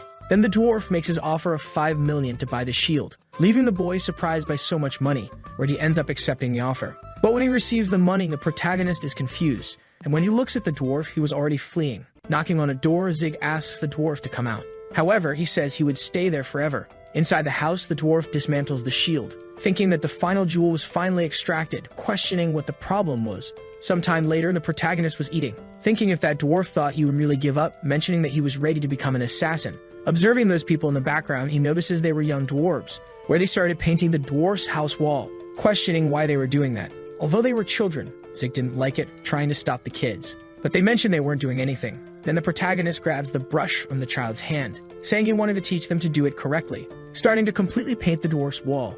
Meanwhile, the man continued working on the shield, saying it couldn't be helped, questioning if he should go to the ice palace. However, he didn't like fighting, saying it would be good to have someone to do it for him. When he opens the door, Zig sees the dwarf, saying he finally decided to come out, asking the man to return his shield, because he had suffered a lot to get it. However, the dwarf remains silent, asking if he was the one who drew all that, but the boy says it was all a joke compared to what he did. Observing Zig's paintings, the dwarf thinks it was incredible. Seeing his clothes, he surely was a blacksmith. Then he says he would return his shield, asking to be let go. Handing the shield to the boy, Zig notices it was broken into pieces. The dwarf mentions he did a good job dismantling it, and now the protagonist could reassemble it. Zig, in turn, asks if the dwarf really had dismantled his shield, and the man affirms. Grabbing the dwarf's shoulder, the protagonist says it was incredible, questioning how he did it. Blacksmithing was known as a profession that only had crafting and repair. When making weapons with expensive materials, it was standard to make items with recipes, because it would be a waste if a bad weapon was made due to an error. Then you could recycle the materials to make weapons not listed in the recipe, and maybe create items with incredible abilities. Returning to the protagonist, the boy thinks he could keep changing the items he already had as he wished, so he needed to learn it, begging the dwarf to teach him. The dwarf, in turn, accepts, asking if the boy would be his disciple. Sometime later, the dwarf asks Zig to follow him, questioning if the boy knew Andoras, affirming and saying it was a legendary monster in the northeastern part of the Northern Arc. Besides, it loved jewels and accepted them as tributes. Then the dwarf mentions that his companions were bringing jewels and artifacts for that dragon. However, he was different because he would kill it and then get rich, showing what he had done for that ambitious plan, leaving Zig surprised when he sees an iron dragon, questioning if it moved. The dwarf, in turn, says it didn't because he wouldn't leave it there if it moved. Zig questions if it wasn't just a giant can, but the dwarf mentions that all the parts were completely balanced, starting to say various things about the machine. Meanwhile, the protagonist was not paying attention, questioning if he could make a weapon with that. Asking the boy to pay attention, he orders Zig to go to the ice palace. In the ice palace, a person was battling a monster. Then an archer appears, helping the boy. That was the protagonist's friend, asking if her brother was okay. The man says that it was indeed the dungeon's aftermath, as the rumors said. At the same moment, a lightning bolt strikes between the two, and the girl's brother asks what she was doing. Another girl appears, apologizing. The guy asks if she didn't do that on purpose, but the girl questions how a new dungeon had appeared. Saying that it was an opinion among the users, the man mentions that there were various theories. Meanwhile, the protagonist's friend remembers that 2 weeks had already passed, remembering she should have talked to Zig. Then a bloodied man appears, leaving the girl terrified, asking what was wrong with him. While they were healing him, the man notices a figure in the ice. Thinking it was a monster, the group prepares. Among the ice, a person says the fog was too thick to see. When he comes out of that fog, that man was Zig. Surprised when he sees Sia, questioning why she was there, remembering that the dwarf had mentioned the ice palace was a dungeon that appeared in Canyon 2 weeks ago. Showing a paper with images of the monsters that appeared, the protagonist says those were the wooden mobs from Deborah's dungeon. The dwarf affirms but says if you looked closely, they seemed different and that moved that tinkin. Deborah was a genius in magical engineering, and the heart of the wooden soldier she made produced very strong energy. It would have been impossible with just a regular soldier's heart, but if he could get an original one, he could make an energy source to move the dragon, affirming that it would be a trial, because if he wanted to be his apprentice, he should get 30 wooden hearts. In the present, Sia asks if Zig came because of the mission. The boy affirms, but says it was awful, and that he was having difficulties. Then the girl asks if Zig wanted to join her group, as she would help him too. Zig thinks that there were too many people and that would be a burden, but anyway, it wasn't his goal to clear the dungeon. So the other girl asks how they could use a blacksmith, making Sia furious, questioning if she was against it. And when Zig was about to say he was fine, the girl takes his hand, telling him to enter the dungeon. Sometime later, the group was battling the monsters. Together, they use an attack to defeat the monsters, where Zig ends up gathering all the hearts, completing the mission. Observing the group, the boy thinks that the connection between them was good, so they would easily clear the dungeon, but the only problem was that once the dungeon was discovered, it couldn't be cleared. Then the other girl tells him to help with something instead of just picking up items. But Sia mentions that Zig was just conserving energy, and if he showed his skills, she would be surprised. Questioning the boy if she was right. Zig, in turn, affirms, thinking he would have to do it. The other guy asks them to stop talking because the boss's room was just ahead, and everyone should take care of their skills and items. Entering the room, the other girl is happy because she was the first to arrive. Looking ahead, she sees someone crying, and when she was about to ask if she was okay, the other guy tries to stop her. But it was too late, because actually that was a monster trying to turn the girl into stone. Medusa is surprised because she managed to avoid her attack, but anyway, humans were good at running away. However, there was still an adventurer there using her defense ability.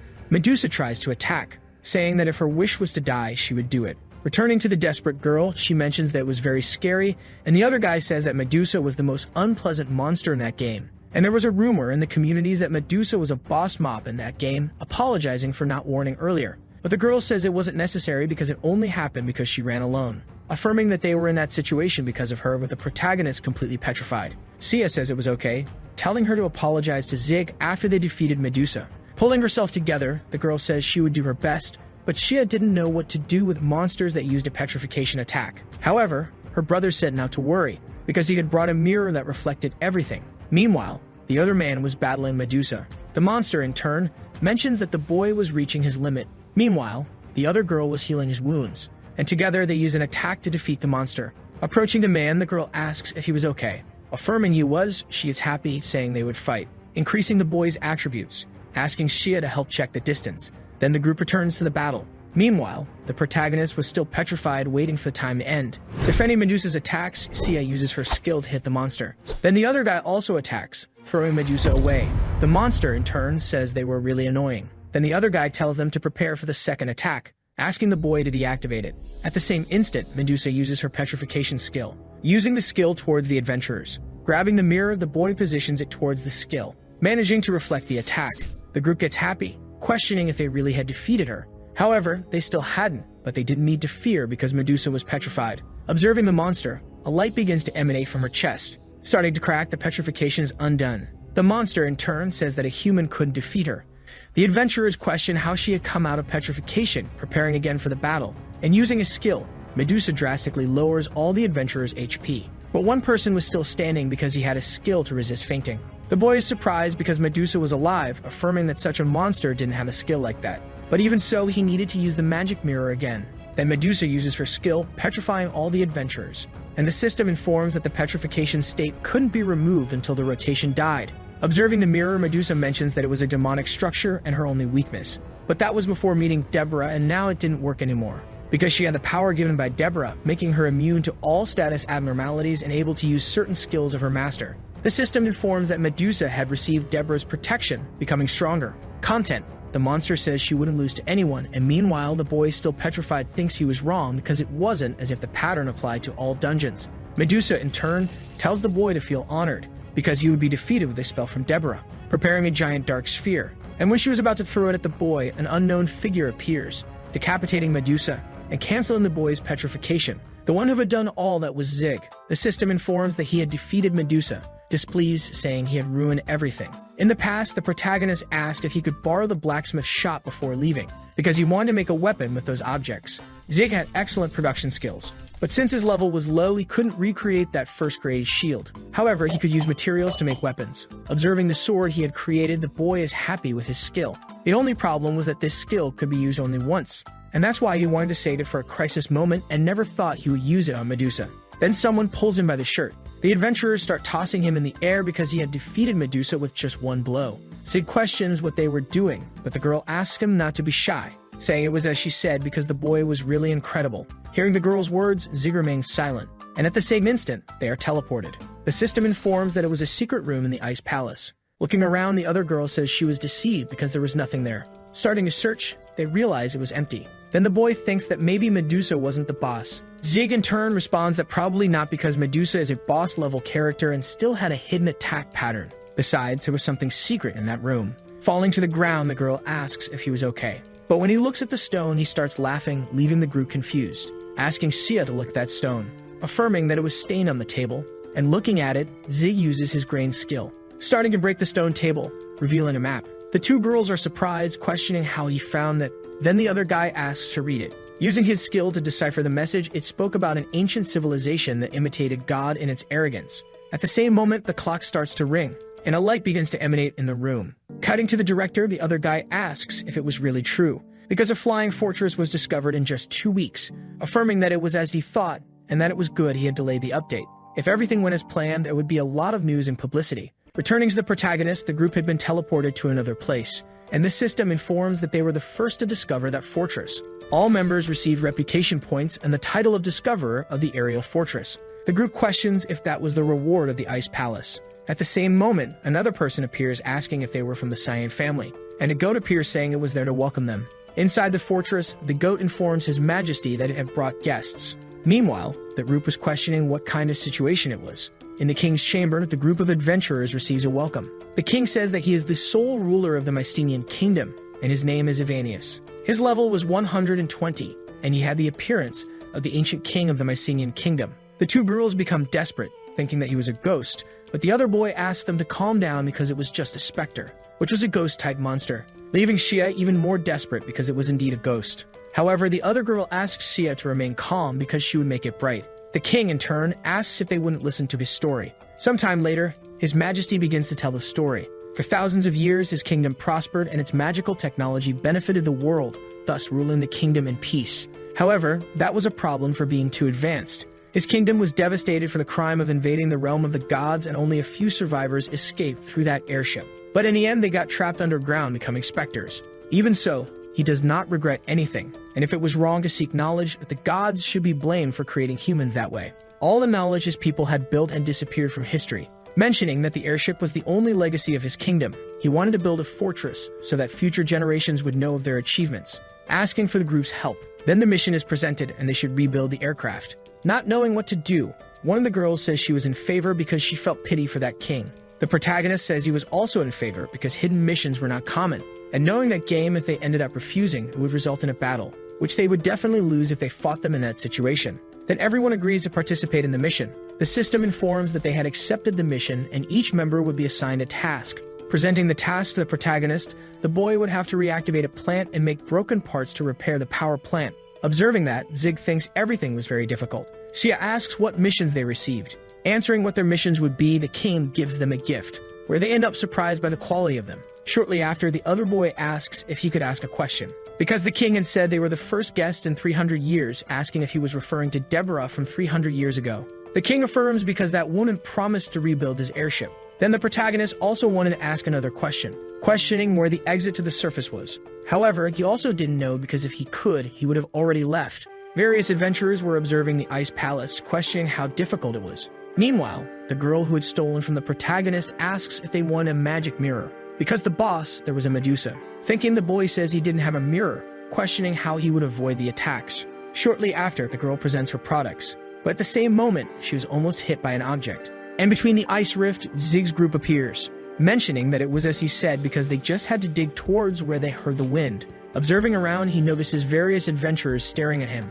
The crowd is confused because Zig had come out through the wall, and besides that, their titles were different, questioning what an airship was. At the same moment, a girl says her friend mentioned there was a benefit party in the ice palace. Then a crowd starts approaching the protagonist. Hiding in an ice rock, Sia says that talking about that calmly was very difficult, suggesting they discuss it in real life. Sometime later, the protagonist, looking in the mirror, questions what he should do, mentioning that he had worked hard to create an impressive character in the game, and if they saw him in real life, they would surely be disappointed, wondering if he should really go. Sometime later, a girl was presenting the news of Arpedia online, saying that the first news was about an incident that caused a revolution in the game community, because suddenly a fallen fortress appeared, and according to some sources, it was related to the discovery of the Ice Palace, questioning what the connection was between the aerial fortress and the Ice Palace. When they were about to mention the names of the people who discovered the place, a man pauses the video, saying that it was too tiring for now. Then a little girl questions why he was stopping them from entering the game because people wanted to find them. However, for the man, that was the problem because people just wanted to get information about the new dungeon.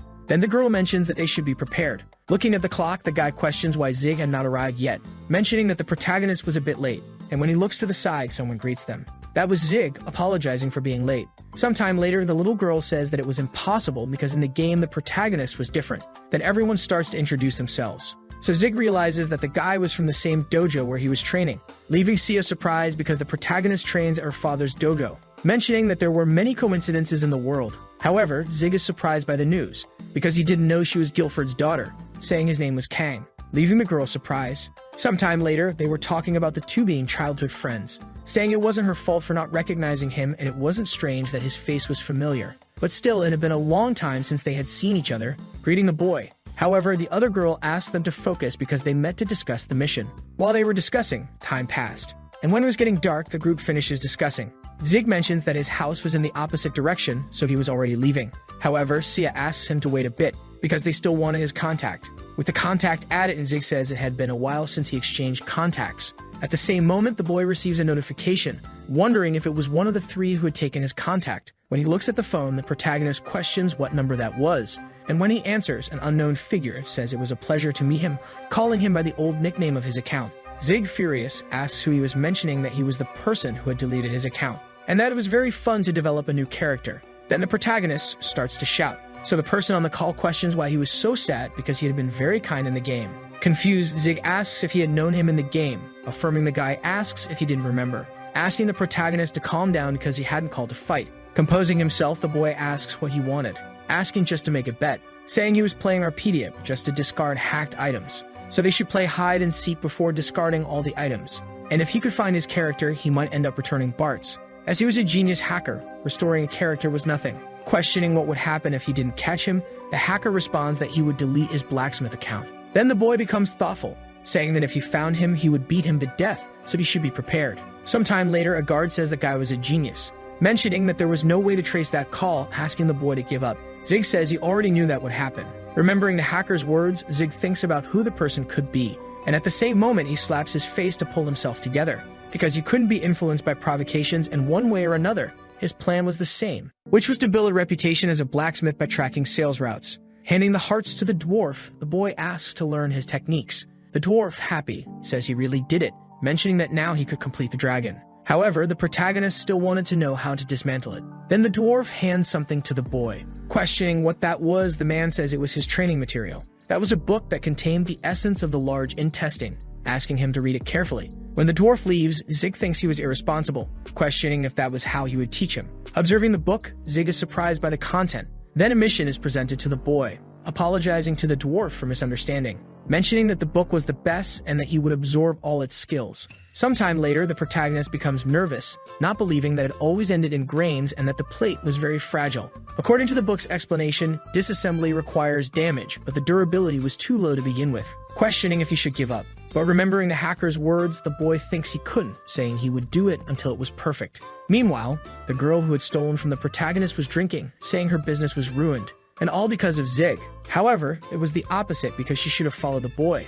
A crowd in the background asks what was happening because there was a person donating items just because they had extras. Meanwhile, Zig was lying on the ground. The dwarf, in turn, was completely surprised because his dragon was actually moving. Returning to the protagonist, Zig was trying to assemble a clock. Then the system informs that it had been completed, making the boy happy. Taking a screenshot, Zig mentions that he thought it was an important moment, so he should take a picture. But at the same instant, fire starts to enter the house, and the one responsible for that was the dwarf's robot dragon.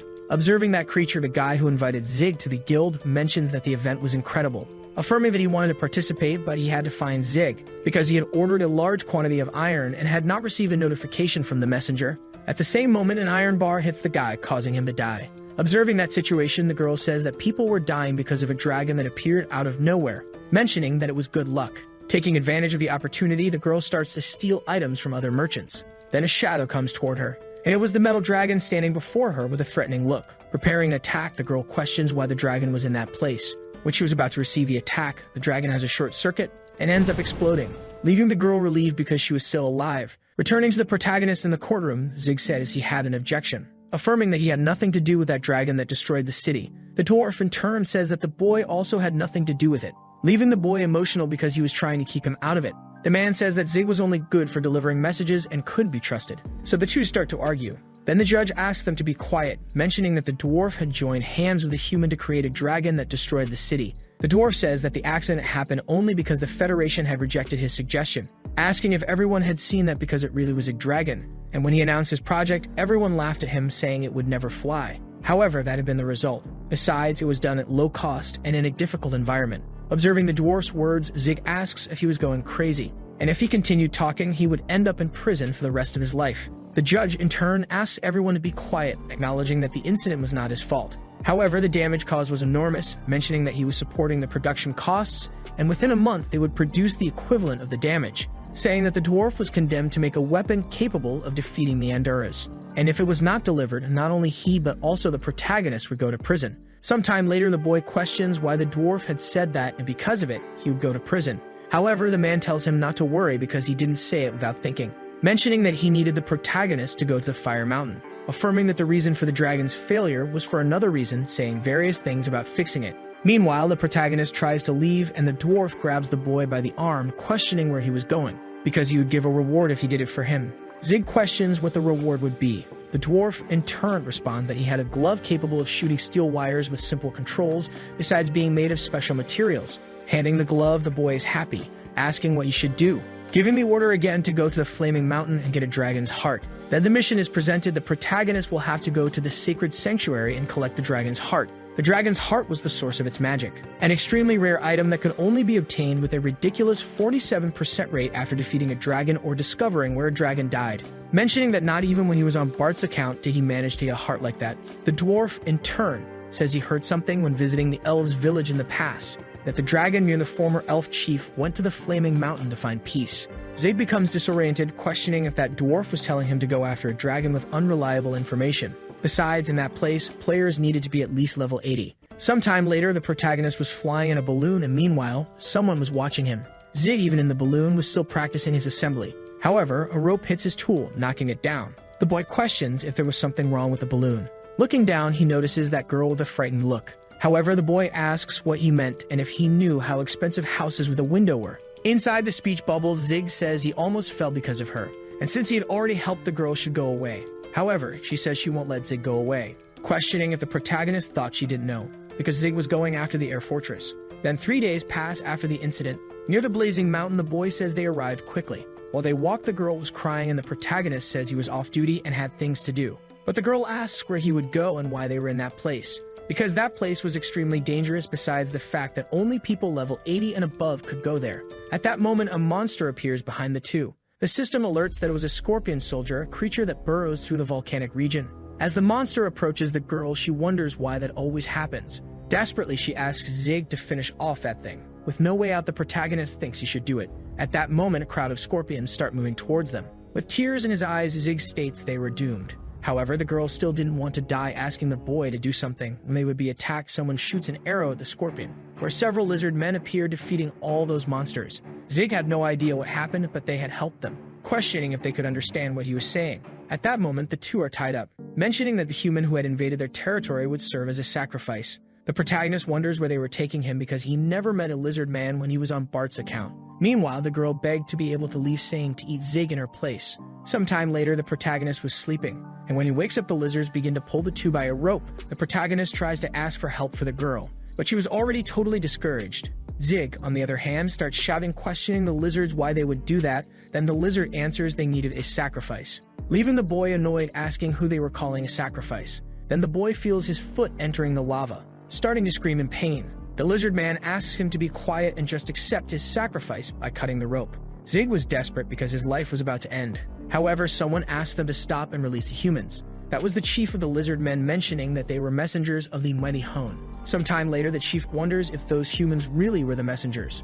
Then the lizards start arguing, saying they didn't need the help of the humans, asserting that he was strong, but Zig mentions they had defeated the scorpions just because they were in greater numbers. The lizard asks the protagonist to be quiet, and the boy warns the elder that lizard was intimidating him. Observing the two, the chief says they should calm down, asking to take the two to prison. Sometime later, the two were begging to get out, claiming they were messengers of the mighty Hone and needed their help. Meanwhile, the two lizards were talking, asking to get rid of those humans. However, the chief says they should follow Hone's words and were not strong enough to defeat the shamans. The other lizard says that Hone was right because the lizards weren't enough. Even so, he didn't like those humans. But the word of the powerful Hone was absolute, saying that he should already know what to do, asking to release the humans.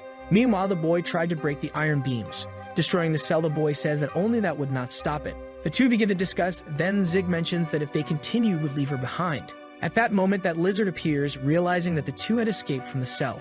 Then the two start running away from the lizard. The lizard man asks them to wait because they needed to talk. But Zig wasn't in the mood for conversation, showing the middle finger, questioning if he thought they would stop.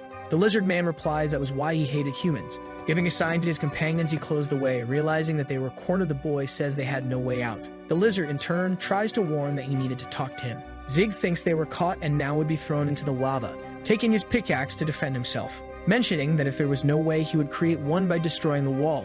The lizard man tries to say he couldn't break that wall, but it was already too late, and a specter in the form of an eye watched them. An unknown figure mentions that he had found, mentioning that he was on the western continent and had found it easy thanks to the collapse of the cave. Then the other girl gives the order for her subordinates to go. While they fled, the lizard asked what he had done, but Zig said he had just made an exit. But the lizard mentioned that it was a serious situation. At the same moment, a giant sphere appears behind them. While fleeing, Zig wonders if that was the fire mage. Then several human soldiers emerge in the middle of that situation. That woman from before was also there, defeating the lizards. A bloody battle ensues. Meanwhile, Zig asks what was happening and where those people came from. Moreover, all those soldiers had a very high level. Realizing that more humans had arrived, a lizard man prepares for battle, calling his men to fight. The protagonist observes them, asking what he was talking about, questioning if that lizard man didn't realize they were outnumbered. Then someone grabs him by the arm. It was the chief of the lizards. In the battle, the muscular girl massacres the lizard soldiers, but it was the other lizard that she would face now. Sometime later, the battle had already ended, and that lizard was defeated on the ground. The girl, in turn, was torturing him, telling him to apologize for being arrogant. The lizard says he wouldn't do anything a human asked, asking to be killed. But the girl still wanted to have fun torturing him, affirming that she would pluck out one of his eyes. Another girl appears, saying that was enough. It was Sia, warning that the mission was to take the nest and not to torture the lizards. The other girl asks who she was to give orders, telling her to shut up or they would fight. Then the lizard bites her foot. While the lizard flees, the girl starts to scream in pain. Sometime later, the lizard man was with the protagonist group. His chief, in turn, mentions that he was about to explain their stories to the humans. Zig says he didn't know the details, asking if he was the cause of that, apologizing. However, for the lizard, just apologizing wasn't enough, mentioning that the fight comes with death and that couldn't be reversed, and because of them, they failed to protect the nest. The boy asks what he was talking about and if he was going crazy, starting to argue with the lizard. But the chief asked them to calm down, asking them to listen to what he had to say. His tribe had protected a dragon's legacy for a long time, because the flame assembly was there and also the tomb of Hideya's. Seeing the points connecting, the protagonist questions if it could be the dragon's heart. Meanwhile, Sia's group was still in that place, but there was still a lizard man in front of them capable of using magic. Returning to the protagonist, the group starts talking about a shaman. Everything had started when that child had betrayed them. She stood out from other children when she was young. Besides being intelligent, she spoke perfectly and could even use magic. No other word besides genius could describe her, and for that, the chief gave her the position of shaman. And to live up to their expectations, she rejuvenated her tribe. However, one day she began to act differently because suddenly she started desiring the power of the dragon's heart, where she ended up planning to turn the entire tribe into slaves. The lizard had trusted her, but she was taken by greed and dared to steal the legacy of the mighty Hone. The power of the heart should be used to protect the flaming mountain. Questioning if she was planning to destroy their home, they imprisoned her, but in the end she escaped. Later it seemed that she hadn't given up on the dragon's heart because she began to hire humans to attack them. They fought with all their might, but without the dragon's heart, chaos would fall on the flaming mountain. Because if the legacy of the Great Hone disappeared, the volcanic power that the heart was suppressing would explode. The girl, in turn, asked if they should escape from that place, but the lizard responds that they would be fine for now, because they put the dragon's heart in the lava, so they couldn't do anything for now. Returning to the other lizard, he informs the humans about the ceremony held once a month to empower the heart. Only 1 week remained for the ceremony, and they would definitely return to take that place within that period. And if they protected that place, the lizard would pay them double. The other girl, in turn, mentions that among all the NPCs, he was the one she liked the most, affirming that she would protect that cave for a week. Observing that group, Shia becomes pensive. Returning to the protagonist's group, the chief of the lizards warns that if they don't recover the dragon's heart, the flaming mountain would explode completely. Sometime later, the protagonist's group was walking through a desert. The girl, in turn, questions if the boy was going crazy, making a scene with the words that Zig had said before, asking if he hadn't seen those people before because they were extremely strong. Zig, in turn, thinks that the woman had followed him of her own free will and yet was getting on his nerves. At the same moment, the girl notices something. Looking at that Egyptian statue, she asks what it was. Then the system informs that it was a guardian sculpture of the dungeon from another world. Meanwhile, Sia was lying in her room, asking her companion how her mission was going. Responding that she hadn't found anything, she asks how hers was going, leaving the girl thoughtful about everything that had happened. Responding that she didn't know. Realizing there was no answer, she asked if her friend had fallen asleep. Returning to the protagonist, the system informs that he had succeeded in dismantling and obtained a solid iron plate. His dismantling skill increased to level 10. mentioning that he should stay up all night if he wanted to finish it on time. Then the protagonist gives an order to the lizards. However, the other one says he didn't like taking orders from a human because he should train.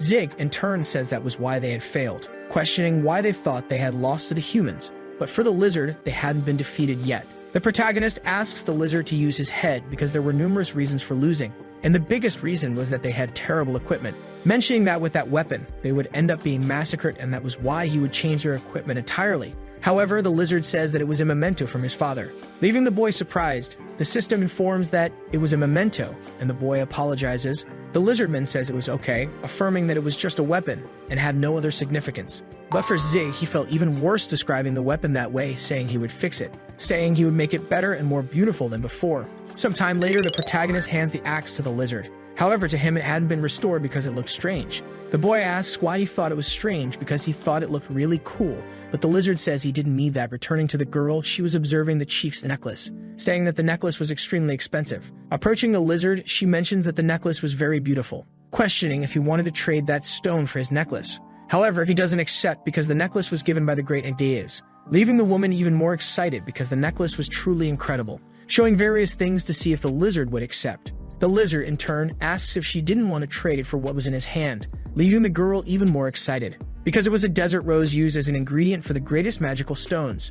Meanwhile, in Sia's group, the girl was furious, questioning when Zig's group would attack them. The other guy, noticing her stress, thinks that the girl really had little patience. Then a man asks where he is going, and responding, the guy says that at that rate, he would lose his mind and was going out for a walk. While walking in the desert, the man notices that girl, calling her. The guy asks if she was the one who had fooled with the lizardman, questioning if he could ask a question. Realizing the girl had ignored him, the guy draws his sword, questioning where the lizards were hiding, because if she didn't say, he would take her life. The girl, in turn, asks what was wrong with that guy. The man asks if she was provoking him, but it wouldn't work. About to attack the girl, Zig appears in the middle of the fight using that arm-breaking skill. Zig, however, asks why the girl was there because she was very weak, starting to argue with her. Then the other guy says he didn't know she had a boyfriend, quickly both deny it. But for the man, something was going on between them, and in any case, relationships between men and women were a blight on society, saying he would destroy everything. Zig asks what was wrong with that guy, questioning if he wanted him to attack him.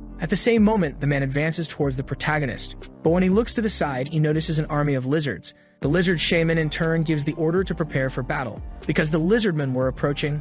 At the same moment, the player who is attacking Zig ends up dying. Along with the army, they advance. Using his skill, the gray-haired guy warns that the lizardmen were approaching. The army gets excited, preparing for battle. Then the mages together use fire magic. The other guy says it must have been a success, and at that rate, the lizardmen should have been annihilated, and they would clean up the remnants. When they look among the destruction, they end up being surprised, because the lizards were completely unharmed and still in armor. The mages are surprised that they had survived such an attack. Zay, among the lizards, asks if it wasn't incredible, mentioning that the armor was made by mixing the essence of a mage slime, an essence with low attack and defense power but incredibly strong against magic. Then one of the men recognizes the protagonist, saying he was famous in the city of Baldin, known as the King of Repairs. The other guy asks if he was also a blacksmith because he thought he was a ranker. Hearing that the boy had insulted him, Zig becomes furious, asking them to fight him, giving the order for the lizards to advance. During the battle, one of the enemies says that the lizardmen were nothing, but at the same moment, his attack is blocked, leaving the guy surprised, questioning if they had always had that armor, warning his companions to be careful, because now the lizards were very strong. Meanwhile, his companions were being massacred, warning that they should run because they had no chance. But the other woman was still battling them, saying that her companions were cowards because they were just lizards. At the same moment, another lizard appears attacking her, managing to defend herself just barely. Realizing that the lizard returned with different armor, she asks if he thought it would make any difference. The lizard, in turn, says to return their nest, advancing towards her. While they were dueling, she thinks that the lizard was stronger than before. However, even if a mob improved, he was still a monster, using her rage blood skill, increasing her attributes, where she ends up breaking the lizard's armor. A flashback of the lizard appears with the protagonist questioning why he wasn't wearing armor. But the lizard says he didn't need it because a warrior's armor was his body. Even so, Zig puts the armor on him, mentioning that it was light. Besides, he had worked harder to make it since he was the leader, and with it, he would have another chance to live. The lizard says that death was nothing during the battle, but the boy asks if he would keep saying nonsense, because his main duty was to protect the legacy of his tribe, questioning why he talked as if his life was nothing. Returning to the present, the lizard says that Zig was right, because the lives of his companions were important, affirming that he would protect everyone in his tribe. The protagonist, observing the battle, thinks they would easily win because the circumstances were on their side. Remembering his plan, he affirms that he could get his hands on the dragon's heart, but ends up remembering the chief's words about what would happen if he removed the heart from the place, mentioning that he had forgotten the most important thing. And the most important thing was the quest, affirming that he was making the armor thanks to him, so he just needed to evacuate everyone from the volcano, thinking that no one was paying attention to him. But at the same moment, he is shot in the foot with an arrow, falling to the ground screaming in pain, asking if that was an attack from the shaman.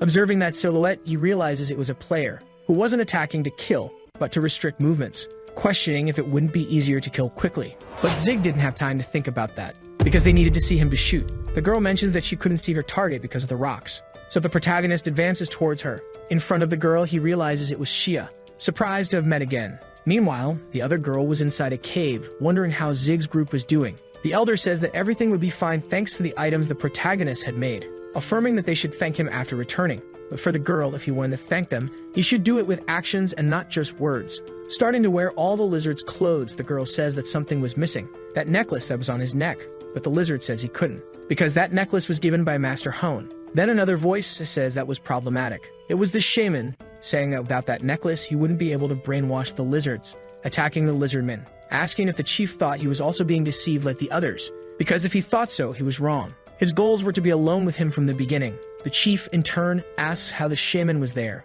Then the shaman starts talking about that necklace, which was an item capable of communicating with spirits and also brainwashing creatures with low intelligence. Then the lizard chief tries to call his guards, but it was useless because the shaman had put everyone in the tribe to sleep, affirming that he never thought he would send almost all the troops to the nest. The chief questions why he was doing all that, furious. The shaman says that he should know the reason, due to the stupid rule he had made, saying to finish it once and for all. But at that moment, the girl interrupts the fight. Returning to the protagonist, she asks why Zig was in that place. The boy mentions that he was there because of a quest, questioning what she was doing. With both answering the same, they ask what each other's mission was, starting to argue over who would say it first. Then Sia says she was on a quest to rebuild the aerial fortress, remembering when she met an elf, asking him how to find it. But the man apologizes because the wings of the wind were kept in the spirit dormitory. Desperate, the girl asks where she could find the spirit. But for a human, it would be impossible to find a spirit, because it was a place where elementals live and humans don't understand that place. If they entered once, they would never return. Then Sia thinks about what she could do because she needed to get her hands on the wings of the wind. The elf mentions that there was another way to get them. A long time ago, her ancestors gave a necklace to Hideas, and if she had the necklace of the spirit and the soul, she should be able to hear the words of the spirits. Sometime later, Sia was lying down saying it was useless, because she had been searching for the flaming mountain for days and no necklace had appeared. Then the shaman appears, asking if that was the necklace she was looking for. Realizing it was, Sia asks where she could find it, and while he swings it, she ends up seeing that it was a lizard man. Returning to the present, Zig asks if it was the shaman who had talked to her, and the girl says yes, because she had heard she desired that necklace. At the same moment, a lizard attacks Shia, saying that she was the last human. Seeing the girl on the ground, Zig asks why he attacked his friend, but the lizard responds that she had killed his people, asking if Zig was betraying them, but that wasn't it. Then when Sia stands up, the lizard army was against the two. The protagonist, with no way out, thinks about what he should do, questioning if he should give up on Sia, because if he died, his quest would fail. If they fought the lizardmen, it would also be an option, because if he used his arm-breaking skill, his chances would increase. Then the lizard mentions that the lives of comrades were precious, affirming that he was also one of their comrades. Zig, dropping his weapons, says he wouldn't fight them. The lizard asks to hand over the girl, but Zig didn't want to, warning that Sia was his comrade, so he couldn't do that. The lizardman becomes furious, saying that it was absurd, asking again to hand her over. Even so, the protagonist didn't want to, saying he wouldn't fight them or hand over his friend. But the girl mentions that it was okay because there was no reason for them to fight, affirming that they were all mistaken, because the lizard chief deceived them all. Returning to the other girl, the shaman asks if she knew who she was protecting. The girl in turn says she had no idea, but she couldn't let someone die in front of her because it had been a long time since she had found a treasure. Realizing she had expressed her desires, she becomes embarrassed. In any case, the shaman couldn't take him because she hadn't finished talking to him yet. The shaman asks her to step aside. At the same moment, he is stabbed. Not just him, but also the girl goes along, saying that his plans were sloppy and emotional, questioning if the same thing hadn't happened that time. To ensure you don't miss the next part, activate the notification bell and see you next time on Tob's channel.